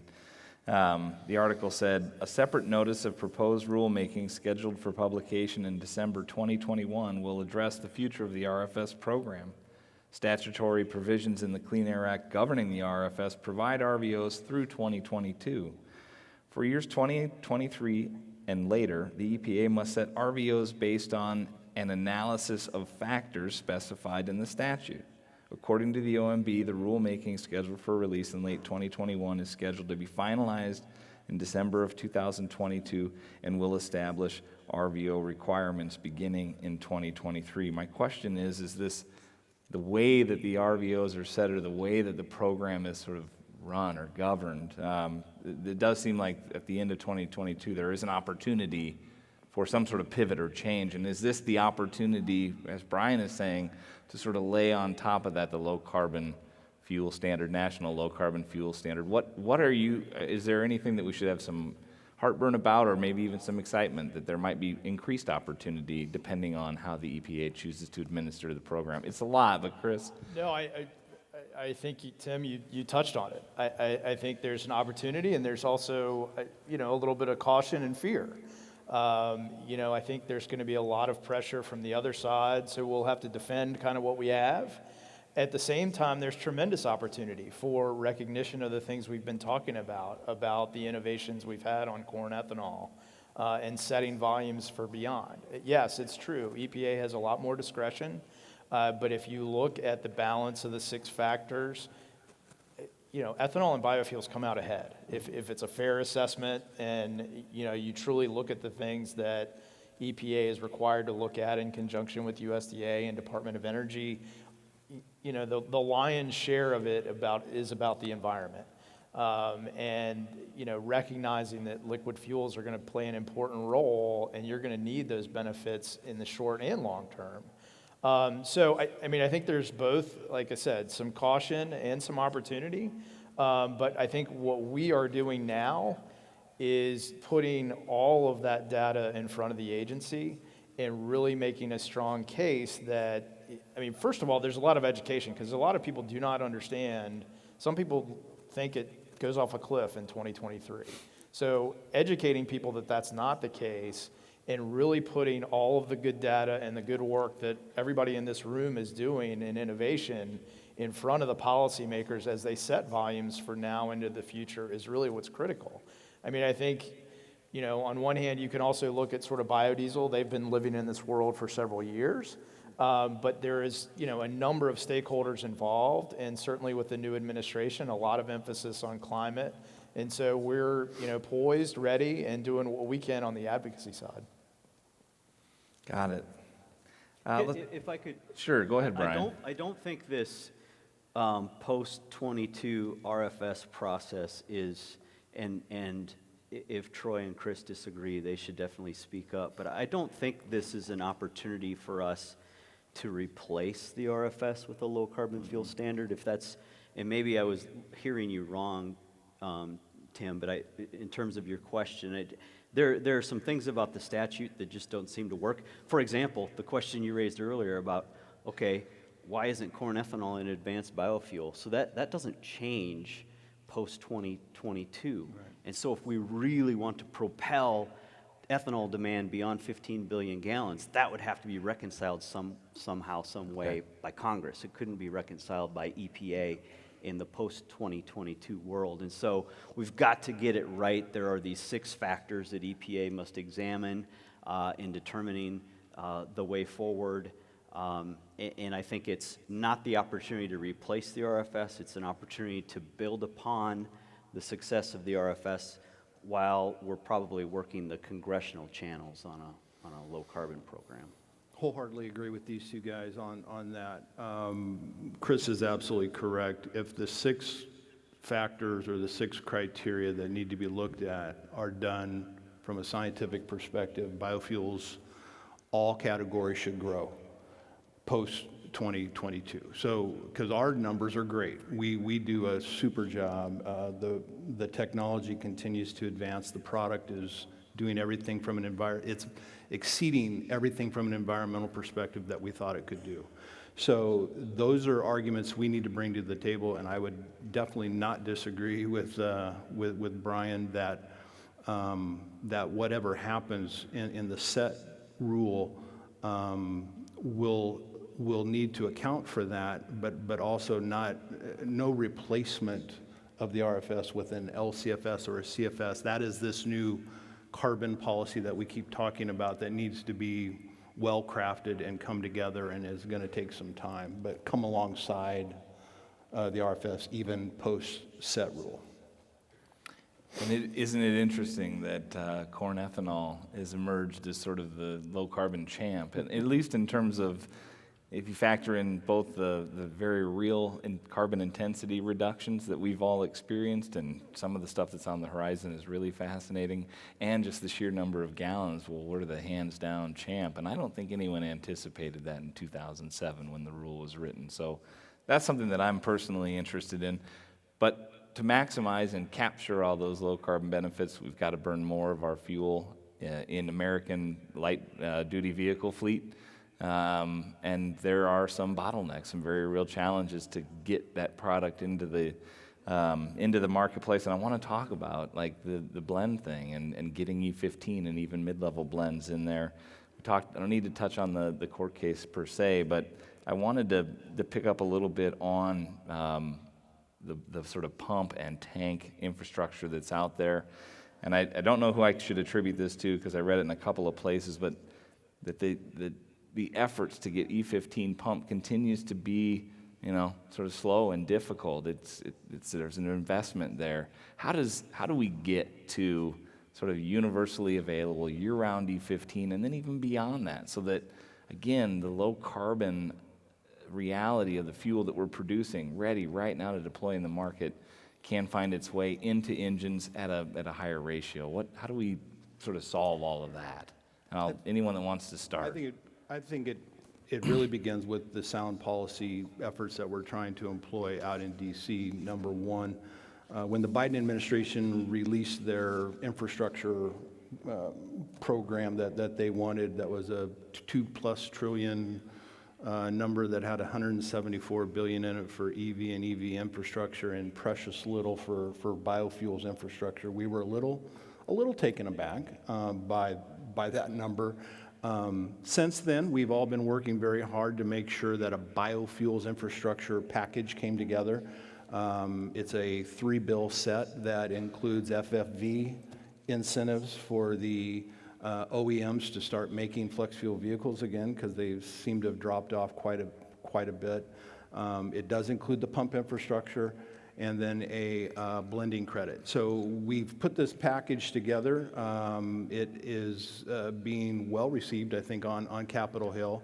The concept is that would move some of those initiatives forward. We don't need $174 billion to incent advancement within the biofuel sector.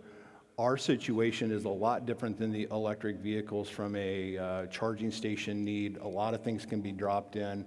So we're pretty excited, and with just a little bit of incentive from Washington, we can do a heck of a lot more than what we are doing. That's the avenue we're starting to pursue. Once we get that in place, you get the FFV incentives going, you get the more autos hardened to be able to take those higher blends, you get the pump infrastructure going, so that the fuel is actually available, then I think the wheels really start to turn. And you have this carbon component coming in all the time that is starting to drive the consumer demand looking for a lower carbon alternative.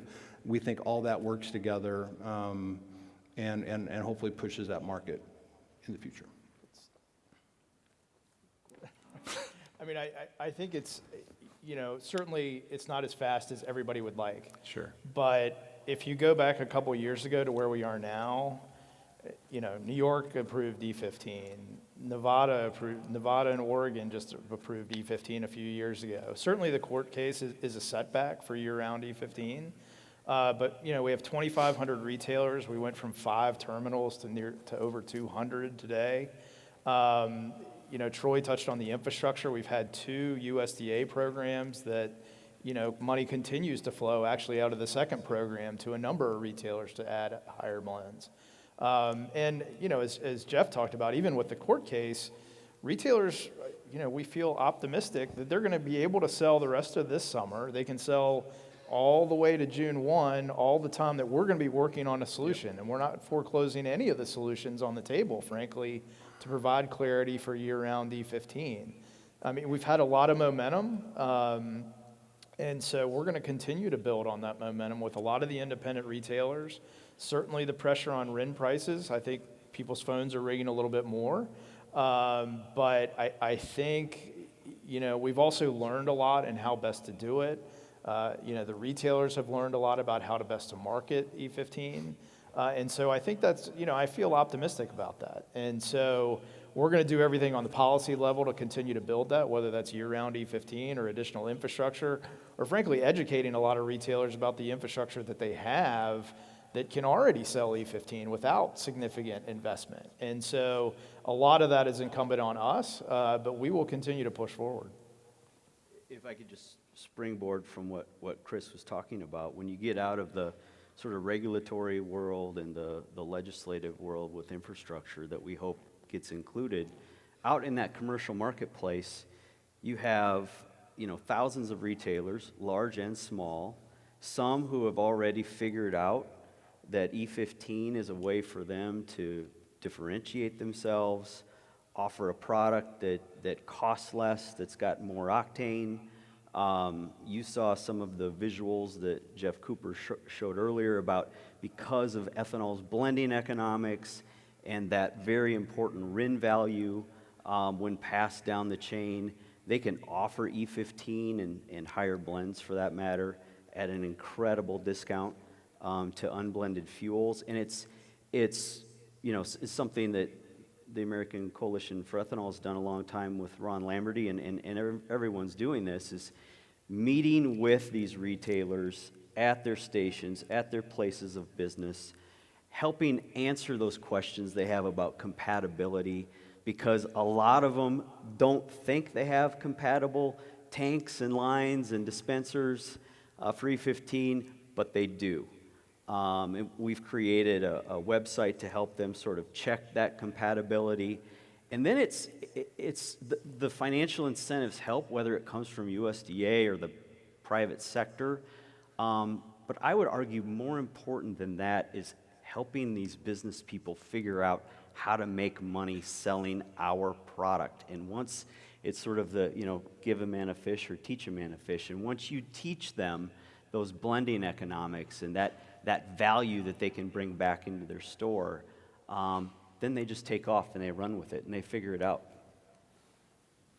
I've got a question about consumers, and then I've got a question about other players in the low carbon fuel space, and then that's probably going to take us to the end, and we're going to cede the stage to our producer panel. I'm looking forward to hearing from them.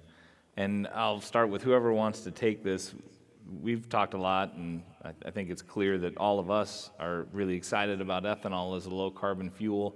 Where are we with consumers recognizing that and really sort of making purchasing decisions at the pump because of the low-carbon status? Is that an ongoing effort? How do we know, again, if I'm a motorist motivated to move myself around in a low-carbon manner, how do we make sure that ethanol is sort of top of mind with that consumer?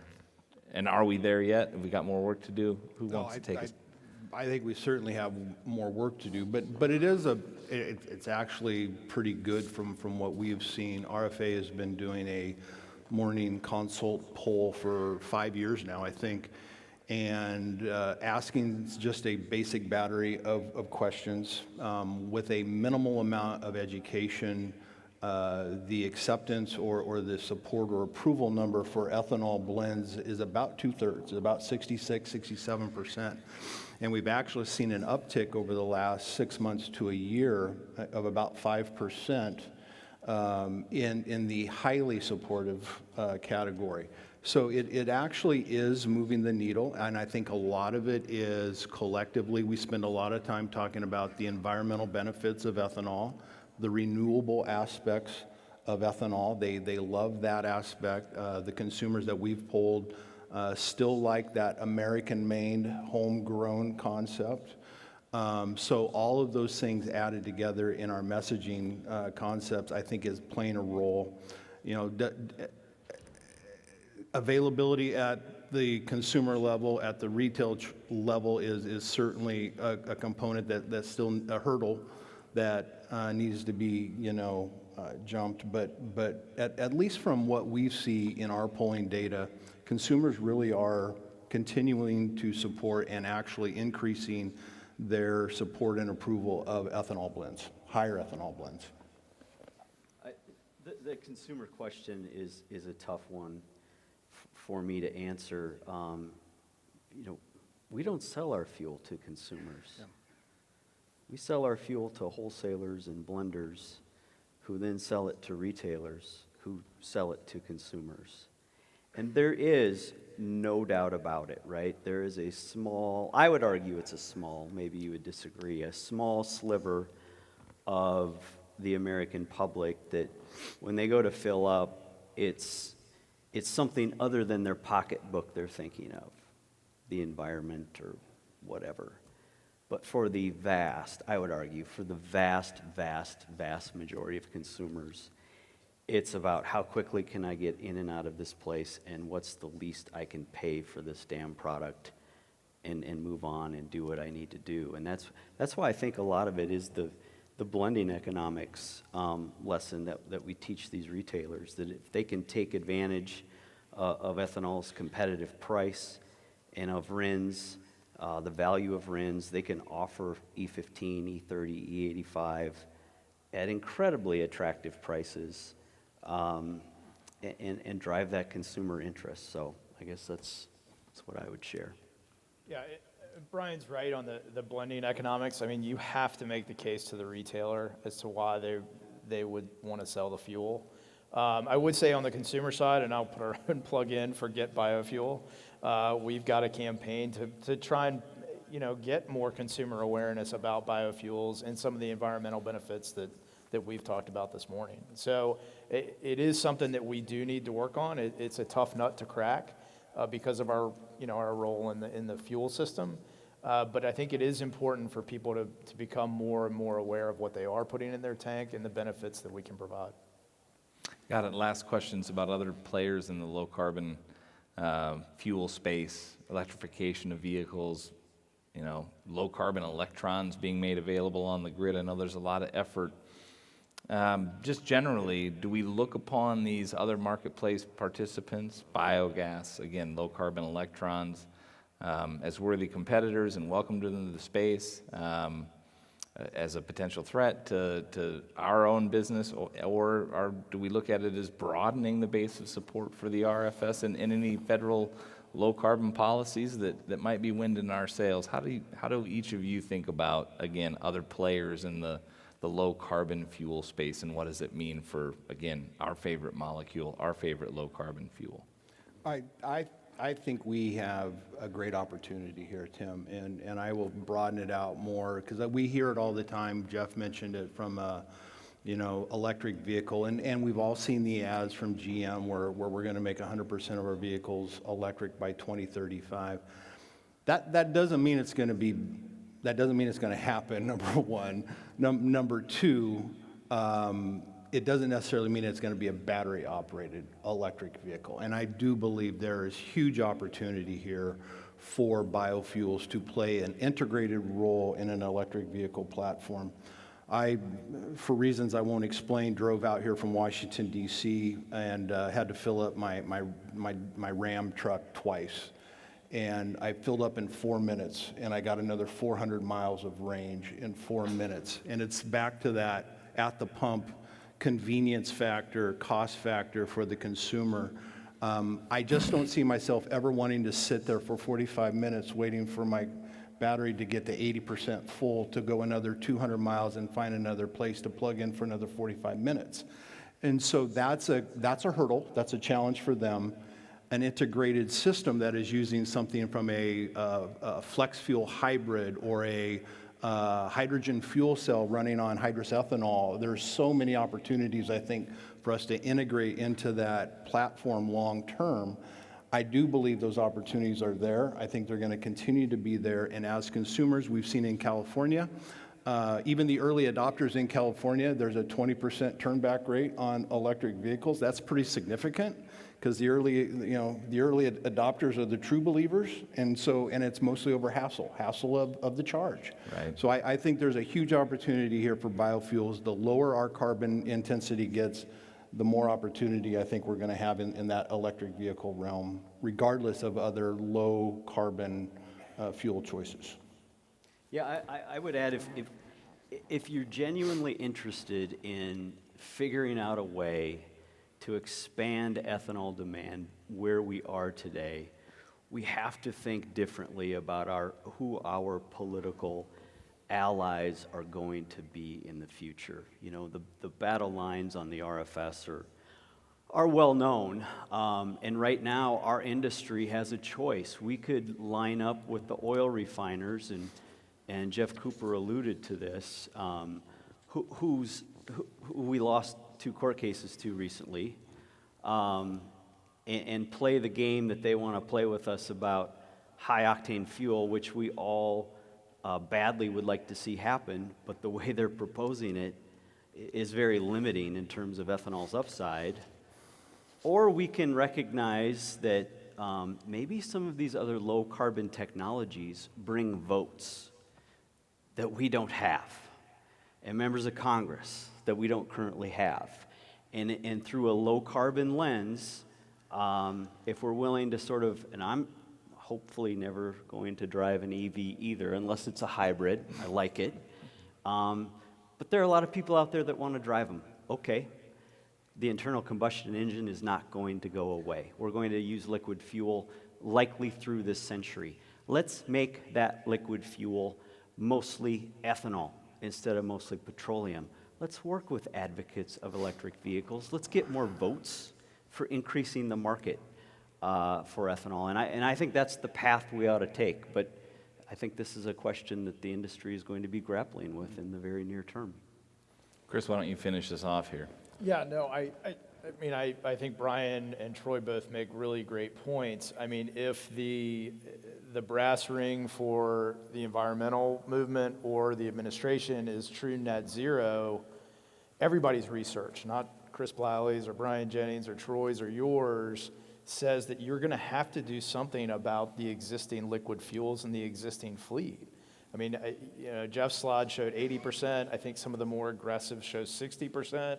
But either way, the bulk of the fleet is going to be using liquid fuels by 2050. And if you truly want to get to net zero or whatever your climate goal is, you have to figure out a way to clean up that fuel. And we are the ready-made solution. The infrastructure is there. There's not a notable change for consumers. This is something that people are familiar with, and so we think we have a real viable solution moving forward in conjunction with people who want to drive electric vehicles or hydrogen fuel cells or whatever the other clean energy solutions may be. I think more clean energy solutions, not less, is something that benefits our industry moving forward, with this administration and others around the world who are seeking climate goals. Appreciate that. Ethanol is the ready-made solution, to pick up on what Chris said, and it generates so much important economic activities to a part of the world that's so near and dear to my heart and so near and dear to these gentlemen's hearts and, of course, everyone else in the room. Please join me in thanking a great panel for a provocative discussion. Gentlemen, thank you. Thank you. Great stuff. Hard to get out of there. Thanks, sir.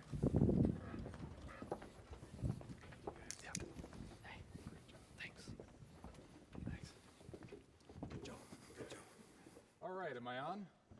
I think my mic's turned on. There we go. Okay. Terrific policy panel. Come on up, guys. I had a great history professor in college who was 100% blind. True story. And sometimes we'd try to sneak out of the lecture bowl, and he would make sure the doors were shut, and he would hear the doors open, and he'd say, "Who's leaving? Sit back down. You're not going to want to miss this." So go ahead and take a break if you need to, but I think you're not going to want to miss this. I have with me today for our producer panel 3 ethanol plant CEOs who have together managed a heck of a lot of ethanol gallons over their careers. Really, really happy that they're with me. And I think originally our panel was called Paradigm Shift, Surveying Producer Attitudes about New Products, Markets, and the New Biorefining Era. That's not really what we're going to talk about. We're just going to have a conversation about their plants, their views on the industry, production in general, and I think it's going to be a good one. I have with me today Mick Henderson, who is General Manager of Commonwealth Agri-Energy in Hopkinsville, Kentucky. Kentucky, you bet. That's right. Walt Wendland, who is CEO, President, and Chairman of Ringneck Energy up in Oneida, South Dakota. And James Broghammer, who is Pine Lake Corn Processors CEO, just an hour from here, right? That's right, just an hour. Steamboat Rock, Iowa. Let's give these guys a round of applause for joining us. All right, gentlemen, I think the first thing we want to do, you guys run ethanol plants, you don't create policy, but I want to get your views on the last 90 minutes, what we just heard from Geoff Cooper, what we heard from the association guys. We had some of the best minds in the industry telling us what the landscape of this industry will look like from a policy and regulatory perspective. What are your thoughts? Deep, Mick? it's deep, complex. You run a plant, you try to stay economics of your business, and whether it's logistics or efficiencies, but without good policy, we can't operate. My board member back home says if you're not at the table, you're on the plate. So you have to have the policy to have an environment for your business. So we listen intently and we see where we can contribute. There's trips to Washington, there's talking to your local congressman or senator, and there's from your local city councilman all the way to the president that have to get it. Right. So we understand the great speakers this morning, good message. Do I expand my plant yet? You want to be the pioneer or the settler? Right. Walt, what do you think? I disagree a little bit that I wish that we weren't quite as dependent on policy could create more demand. And I'd like to think that we have a great opportunity for exports to take the pressure off of policy, and that's my hope in the future. But definitely at this stage, we're dependent on policy. James? Well, I was encouraged by what I heard. I heard some very good things about how ethanol plants are leading the charge to a net zero production of ethanol. It could be a zero carbon footprint. I thought that was great, and I think that's great for the environment and for our future. We continue to be a part of an industry that, is great for our national security.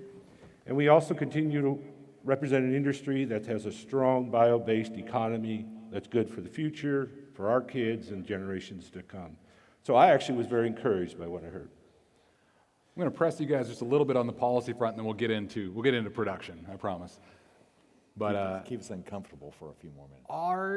are your facilities, like in real terms, on the ground, you hear about this low carbon world we're headed for, are your facilities positioned to live up to that? Are you working towards, in real terms, getting closer to what the association guys and the administration and the EPA and California and Oregon and that they want us, can you be what they want us to be in the next half decade? Anyone want to touch that?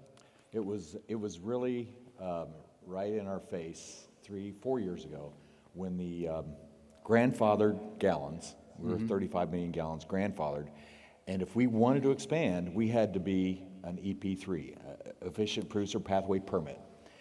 And we had to achieve higher efficiencies, lower BTUs per gallon, lower kilowatts per gallon, and yield, those in the equation, and prove it month after month after month. We send a report in to say if you're not that, granted, if you got the capital to be more efficient, you're more competitive.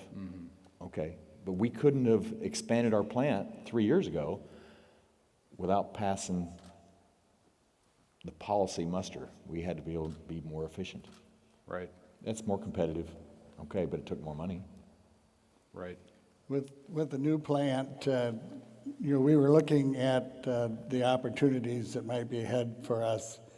We're in an area where we have 100% no-till, so there's huge opportunities for us to become, net zero, and especially with carbon sequestration, things like that. That's on the horizon for us. So we're excited about those opportunities. Excited about that low to zero carbon opportunity. Yeah, we see that's real easy with agriculture in the area, really leading the way in that. They just need to get credit for it. They've done it for many, many years. They haven't gotten any credit for all of their carbon sequestration and reduction in fuel and fertilizer and the whole gamut. James, anything you want to add on that topic? Yeah, so are we doing things in our plant? I mean, at Pine Lake, we have reduced our natural gas usage and electrical usage from way back in 2005 to tremendously lower levels and qualify for the Efficient Producer Program. Each and every year over the last 5 years, we have steadily increased or improved our efficiency on both those fronts, as well as the yields. I'll keep you talking while you are.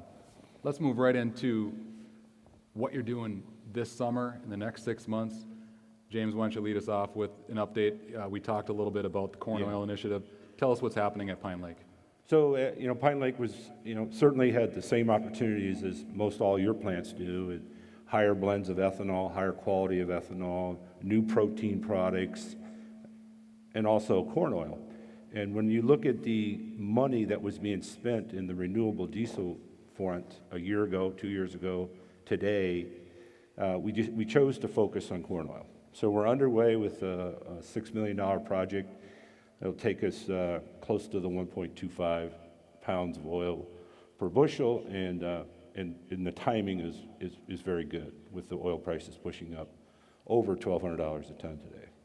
And that is, my understanding, that's theoretical maximum levels of corn oil. Depends on who you talk to. Depends who you talk to. Right, but it's up there among the top in the industry. That's exciting stuff. We can get back into that more. Walt told us, his plant is only 2-3 years old, and he said, well, it was built with all the bells and whistles, so there's not a lot of big projects we have in store right now, but yet you're doing some small things that could make a big difference. Tell us about some of the things you're doing this summer. Yeah, we did some process improvements, focusing on efficiencies where I'm sure a lot of the producers are doing it, setting fermentation timing and or temp staging, and then timing for the sieves, and some DCS improvements, advanced process control in some key areas. Just little projects have short-term paybacks that don't break the bank on a company that has more debt than just about everybody else out here. So, with definitely corn more than doubling and price, efficiency's really been our focus to get as much out of the corn as we can. And Mick, you guys are focused on grain neutral spirits, right? That's what you're working towards. Let's hear about that. Oh, it's a long story.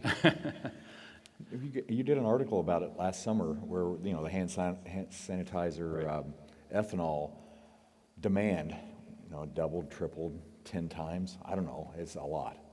And we were able to fulfill that. We had done something in our plant with our process efficiencies for the EP3 that we had a pressure distillation, and I put a couple extra trays in there, got a side draw, and we could make a better quality than most of what was out there. Low acid aldehyde, when acid aldehyde was a big deal. Then it was methanol. We were well below limits in methanol, propanol. So everyone had to make cleaner and cleaner ethanol to compete. And it's going to be all the way to vodka quality. If you're not a grain neutral spirit, you can't compete with a guy that is. Mm-hmm. So somewhere in that, I decided I'm going to go back to what we did in the 1980s at ADM Peoria and put a decanter back in for the fusel oils. I had a guy down in Georgia says, I could make charcoal lighter fluid out of that if you could. So we put a decanter back in, helped debottleneck the sieves, got some of the water from fusels out of the sieves. So we're now selling all of our fusels to a guy that makes charcoal lighter fluid. Interesting. So you've got investments. Last summer it was like, oh my goodness, we don't have the tankage. We can't make this safe. We're loading totes. So we spent about $1.5 million just to try to get it safe and organized. A couple of GCs for the lab. It was pretty fast and furious. And now another $2.5, almost $3 million before we'll have the GNS system fully operational. And what's the timeline for that? Well, right now we're at making lower than 100 part per million impurities. So it can sell. I tease my bourbon boys in Kentucky that it's better than any white liquor that goes in a barrel already. But it's got to be vodka quality. So we have one more still going in. By August, we'll be full GNS. And the market for the product, is it regional, national, international, all the above? It's all the above. It really, if you can't go international, you can't touch some markets. Mm-hmm. But regional, that was part of the deal. The hand sanitizer in Kentucky, all the distilleries, the craft distilleries, there are 200 within a 200-mile radius of us. They all had to shut down with COVID. The liquor stores stayed open, but the distilleries had to shut down. We started supplying them with ethanol. They start back up to make hand sanitizer with our same crew. Some added employees to make hand sanitizer. Mm. We have that connection with these guys. Right. So wait till next year. Well, next year's now, and we're going to do it. Exciting stuff. I do want to talk about the corn crop a little bit. We won't spend too much time on it, but I always, when I talk about corn, I always think of my brother-in-law in Wisconsin. Every time I see him, he knows that I'm the publisher of Ethanol Producer Magazine, so I see my brother-in-law and he goes, "Corn man, go! How's corn?" And I never really know. Like I'm not a corn expert, but he always calls me corn man, and then I have to pretend that I know everything about the latest corn crop. So I'm going to do that to you guys right now. We talked about a few weeks ago, we were concerned about the drought. It's still a concern. We've flipped now, right? Yeah. It's hard to track the rain and where it's happening, who has enough and who doesn't, and how the corn crop is doing. Your thoughts. Walt, do you want to start us off? Yeah, when we had this discussion a couple of weeks ago, we were wondering if we were even going to be able to have enough corn to operate. South Dakota, North Dakota, been pretty moisture deficit. And I went back the 4th of July, the 5th of July, and all the way from Albert Lee to Mitchell, the corn was rolled up. And when I came back last Friday, you wouldn't notice there was any stress on it at all. So we've seen some temporary improvements in grains in the I-90 corridor and next to our plant. It's taken us from, not having hardly anything to look forward to for harvest to, being better than most areas. But it's still pretty spotty, still some deficit areas, but we've sure come a long ways in moisture with this last week's rain. But, the markets are up. Forecast is that, we're going to continue to live from rain to rain. James, how are you feeling about the crop here? Well, the crop this year is good in Iowa. Certainly southern Iowa's gotten plenty of rain. Central Iowa's pretty good. Parts of northern Iowa are short as you get closer to the border. Certainly for us, this year we've been struggling with the 200 to 300 million bushels destroyed by derecho. The windstorm that went through central Iowa and flattened many hundreds of thousands of acres of corn got flattened. And so we've been dealing with the shortage this year. But next year looks good. Right. Mick, any thoughts? I love it. I work for a cooperative of farmers, farmer board of directors, and it's always until it's in the bin. Yeah. The crop is always suspect. And so 3 weeks ago, I think it's the best crop ever. They don't want you to talk about that because that's they need that price up. And then we got rain, and we got some rain, and we got some more rain. 4 days of about every 4 hours, another half an inch. So all the bottom ground is under 3 feet of water. So that's Walt and I, we flip with, best corn crop ever. Horrible drought. Give it 3 weeks. So that's the nature of farming. We're an extension of the farm. We're owned by farmers for our particular business. But we live and die by the corn market. And that's how it is. We will have to wait and see how that plays out. Get it in the bin. Guys, I want to jump into some other exciting things happening. Both James and Walt, your plants are both part of this Carbon Summit Solutions pipeline. Summit, yeah. Summit Carbon Solutions pipeline. There you go. It is a pipeline project in the making that maybe most of you have heard about. 30 plants are part of it. Both of your facilities are. Talk a little bit about that. What was compelling? What is compelling about this project? Why have you signed on to it? And what does it represent about our industry and your company? Walt? It was an easy decision for Ringneck. We sit virtually 100 miles from any other ethanol plants to be a part of a group to put together to a system and you'll be willing to come out and pick us up when the pipeline goes directly to a lot more plants.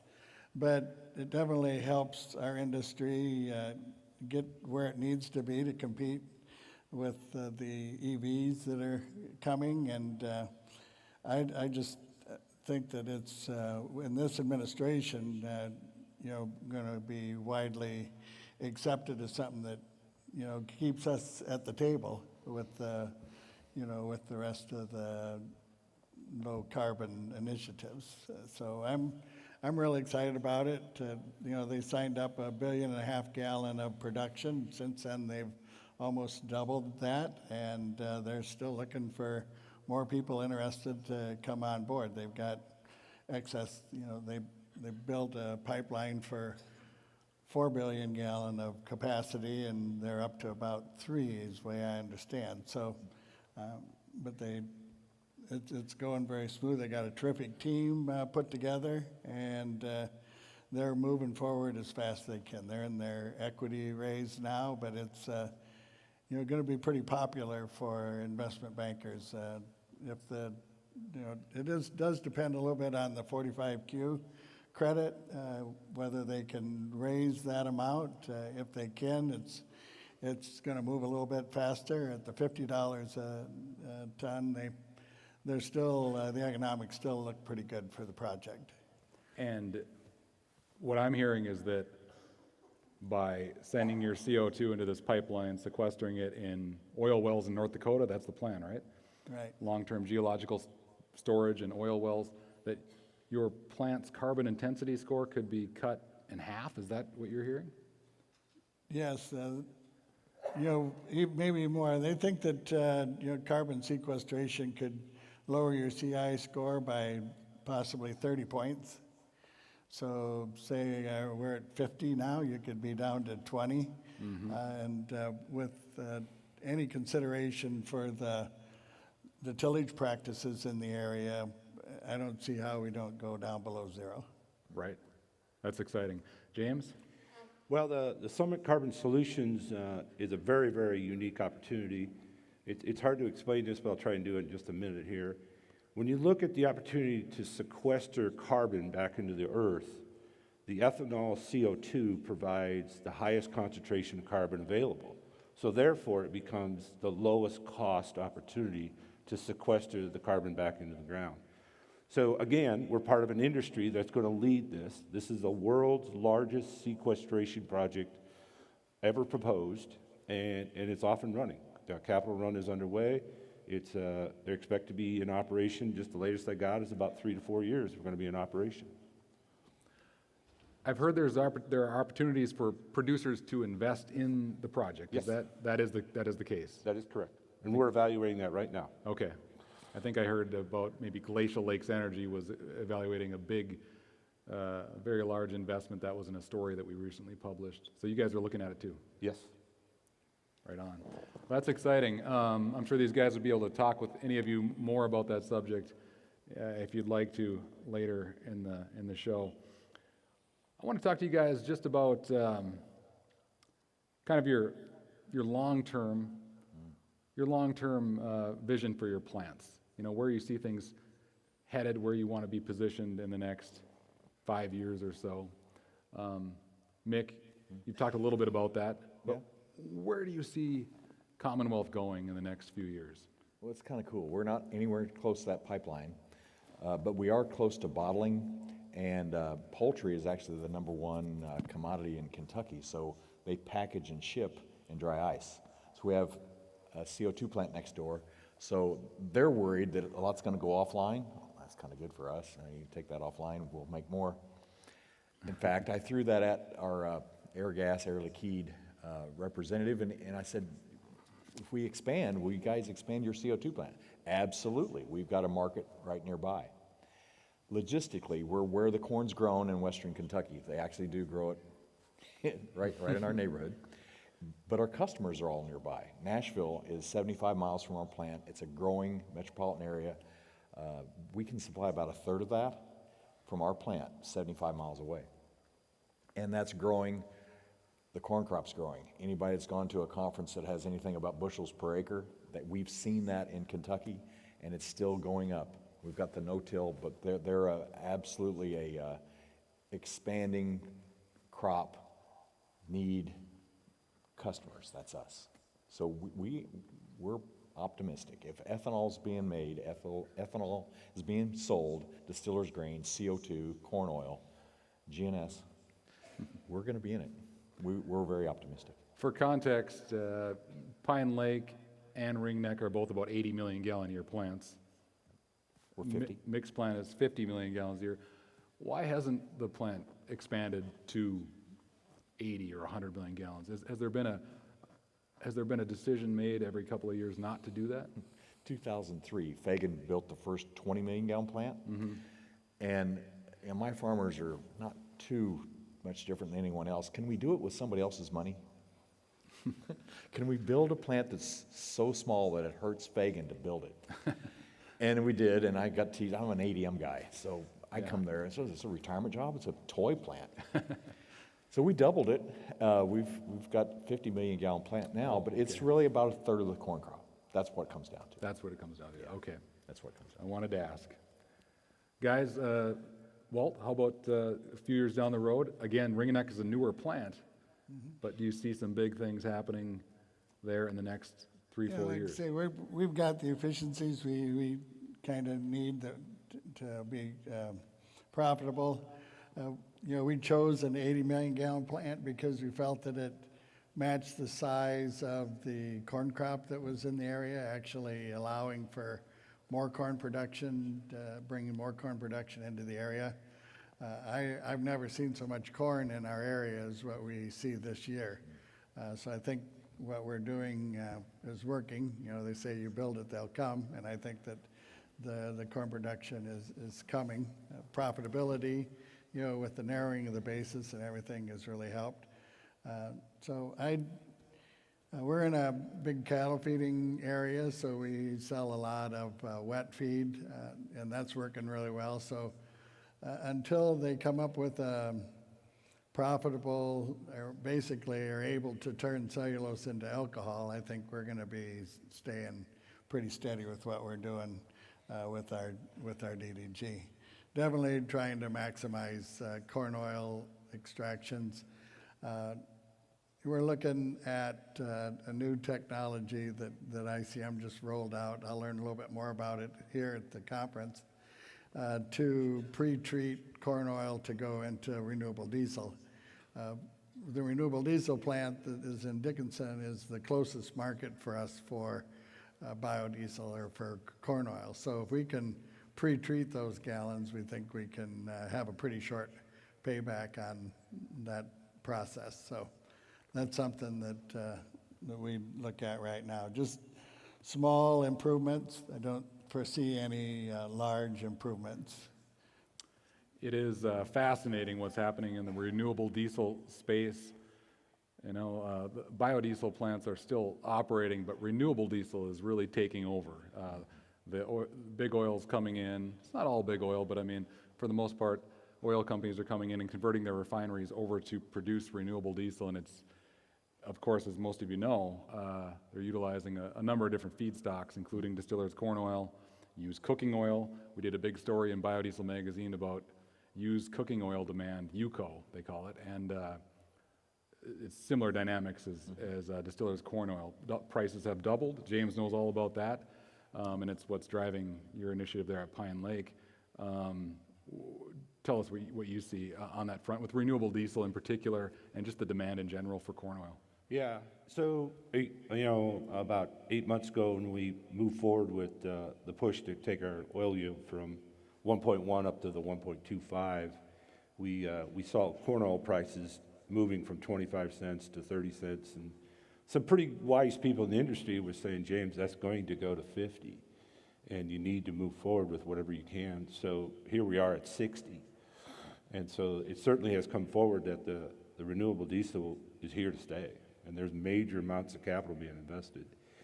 But we're finishing that project up here in the next couple of months, and when we're moving into it, we're getting the planning stages put together for a cellulosic RIN program that is very profitable if you can take advantage of some of those D3 RINs. And then we, probably more importantly, we're looking at an innovative protein project down the road, maybe 2 years, where it's a very unique protein that can be produced and sold in the high-end protein market, which the protein market is a growing and growing and growing market. And then on top of that, we just, usual efficiencies, using less electricity, less natural gas, and then just a small increase in capacity, and I do mean rather small. But yeah, protein, oil, and small capacity increase. Major focus for the next 3 to 4 years. It should be. As we look at the makeup of the industry, these changes, and also changes to maybe ownership, there's been some mergers, so the M&A activity is kind of picking back up. We saw Poet recently acquire, we don't want to speak for Poet, but we saw Poet recently acquire 6 Flint Hills Resources facilities to grow their fleet of plants to, I think, 33, if I'm correct. We talked a little bit about that a few weeks ago, and just the changes happening, Pacific Ethanol, Green Plains, different changes happening in the industry.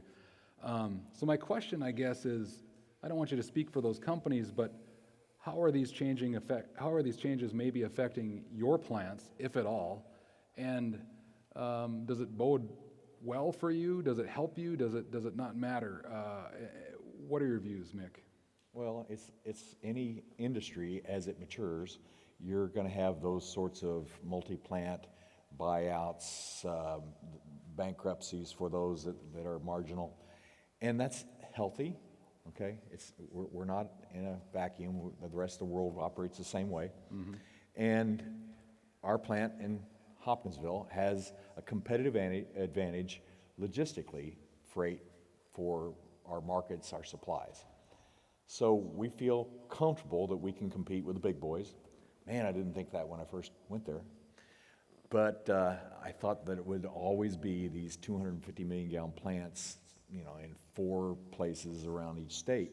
And now that we have 200 some odd plants, and that's gonna change. It's gonna grow, change, reduce. The markets will dictate. But it's a dynamic that we all know happens. Walt, anything to add?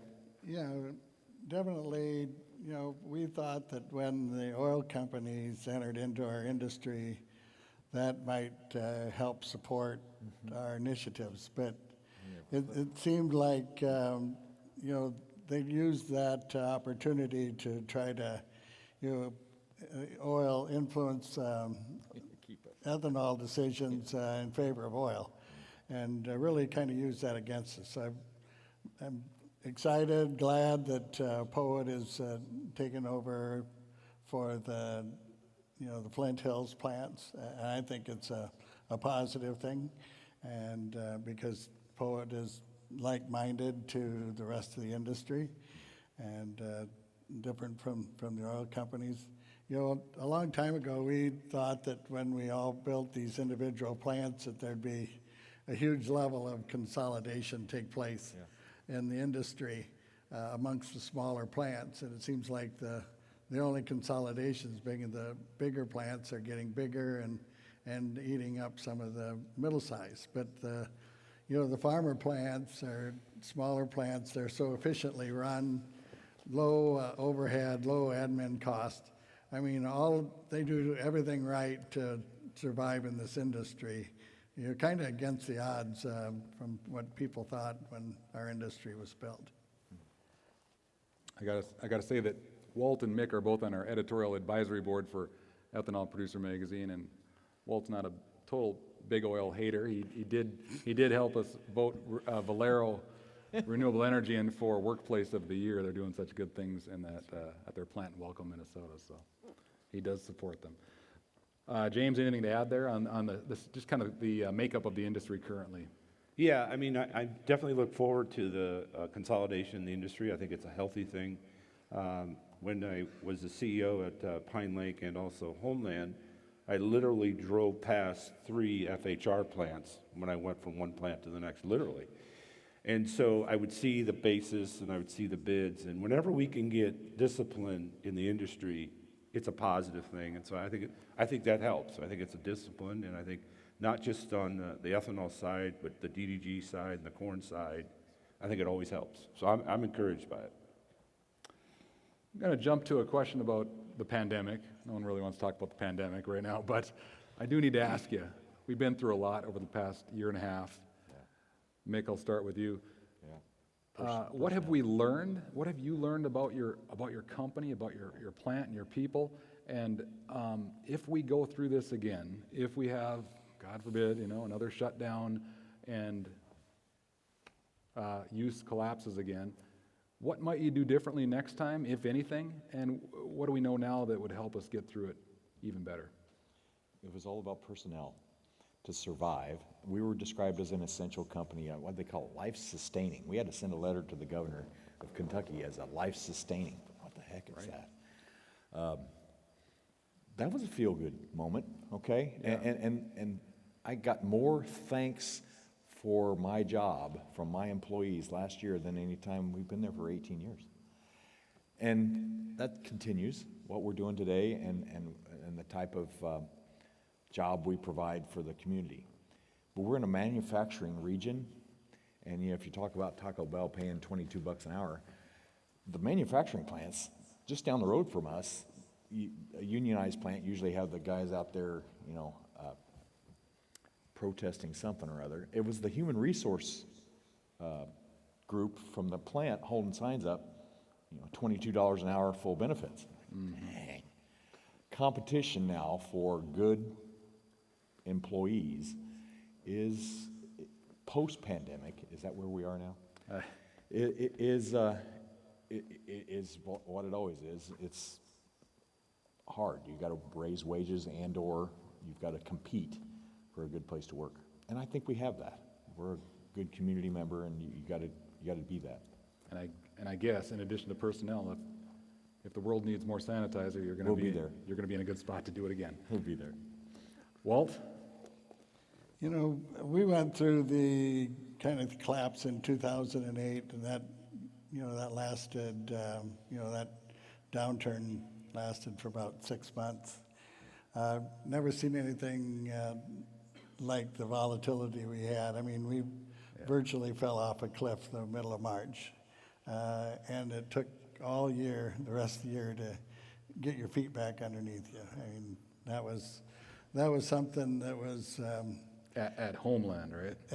Is that where Ringneck. Well, in 2008, it would have been Golden Grain. Golden Grain, okay, Yeah. gotcha. I mean, 25% of the industry filed bankruptcy through that. And I think the collapse that we had, had the potential to be even worse, except the plants are in such good financial shape. This happened, but it was, it was a whole new world when the pandemic started. And, but, being in South Dakota, I didn't have to send a letter to the governor. She didn't shut anything down in our state. So we were free to operate. We were considered essential, but and we managed the the COVID very well within our facility and community. It's not that we didn't have cases, but we took all the steps that we could take to minimize without. But it was still, at the end of the day, we polled our employees and said, do you want to wear a mask? Do you not want to wear a mask? And we let the majority rule, and worked out fairly well for us. But we're glad it's over. As far as workforce goes, we're in a different situation than Mick and probably James. We're in the central part of South Dakota. We have virtually no industry to compete with for labor. We're 100% agriculture and governmental, state officials there in Pierre with the capital. So we've strengthened our workforce and we've probably got the best staff that we've ever had right now working for us. They were a little skeptical at first in the area, knowing a new plant. You've heard about the uncertainties. I think we put those to bed now, and we've really been able to acquire the quality people that really help the company be successful. James, your thoughts on the last 18 months? Yeah, well, there's three different aspects I want to talk about. First is when the country got shut down. Governor Reynolds shut it down on a weekend and basically ordered most of the people to stay home on that Monday. But ethanol was deemed an essential industry, and so we went to work. And I'll never forget driving up the interstates about an hour from where I live to the plant and just amazed how no one was on the road. So you're faced with that, you very quickly realize there's going to be no place for this ethanol to go. So we very quickly started putting together what are we going to do to get back to half rate or shut down. And so the next few weeks you tried to evaluate what was the right solution for your plant, talk to the marketer to your, like every day for a couple of days. And we finally come up with a design to shut the plant down to about half rate for 30 days, maybe a little over half rate. And that worked out pretty well. As the demand started coming back up, we started ramping back up. So that was kind of the first stage of COVID, is how to deal with this massive turndown in the economy. Unprecedented. Then the second stage hit in Iowa is that, for a while there we would have 100 cases in Iowa, then 200 cases. But last October, November, December, it hit in our region of Iowa hard. And after one wedding, bachelor party, we had a shift of no one. All tested positive. Wow. So we learned very quickly how we could run our plant. And the fact of the matter is the employees stepped up. They worked what they had to work. Supervisors became operators. Mechanics became operators. It just, whatever it took, it happened. And I was very, very proud of the employees to step up and keep the plant operating. Yep. And then the third phase is what's happening now, in that, the employees are just not there to hire. And we have had open positions for 8-10 months for people that got hired away to John Deere for, literally $30 an hour in benefits, and other ethanol plants trying to hire them away as well. So the hiring process has been very difficult for hourly people. Now, I was able to hire a corn buyer, no problem. Able to hire a risk manager, no problem. Try to hire a frontline shift operator, unbelievable. The difficulty in finding that position. Sure. But I'm hoping it to get better here shortly. And they're great paying jobs with full benefits and yeah. retirement, yeah. Yeah. It's difficult for everyone. I know some states are doing away with those unemployment benefits. North Dakota, where we're at, has done away with it, and people are going back to work. Other states are following suit soon, so hopefully we'll see that change. Let's wrap up with your thoughts on the future of the industry again, just kind of dive into that a little more. I wanted to ask, you've all been in this industry a long time.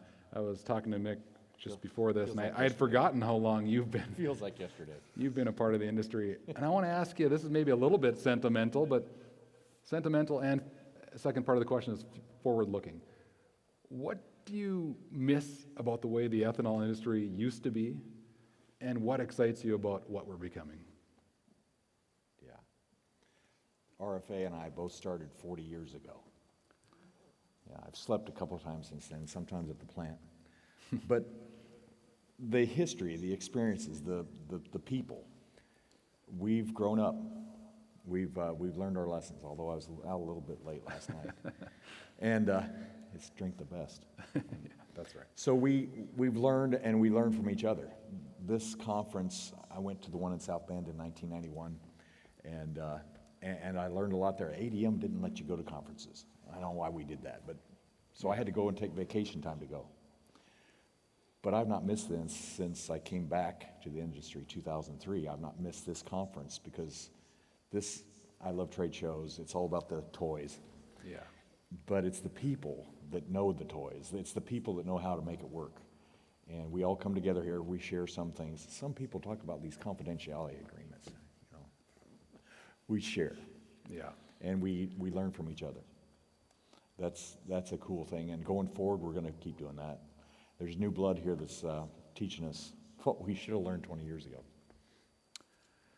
Absolutely. There's a lot of new faces. There always is. A lot of new faces in the audience. There were a lot of new people I hear at Ethanol 101 yesterday learning about the industry, so we're excited about that. Yeah. Walt?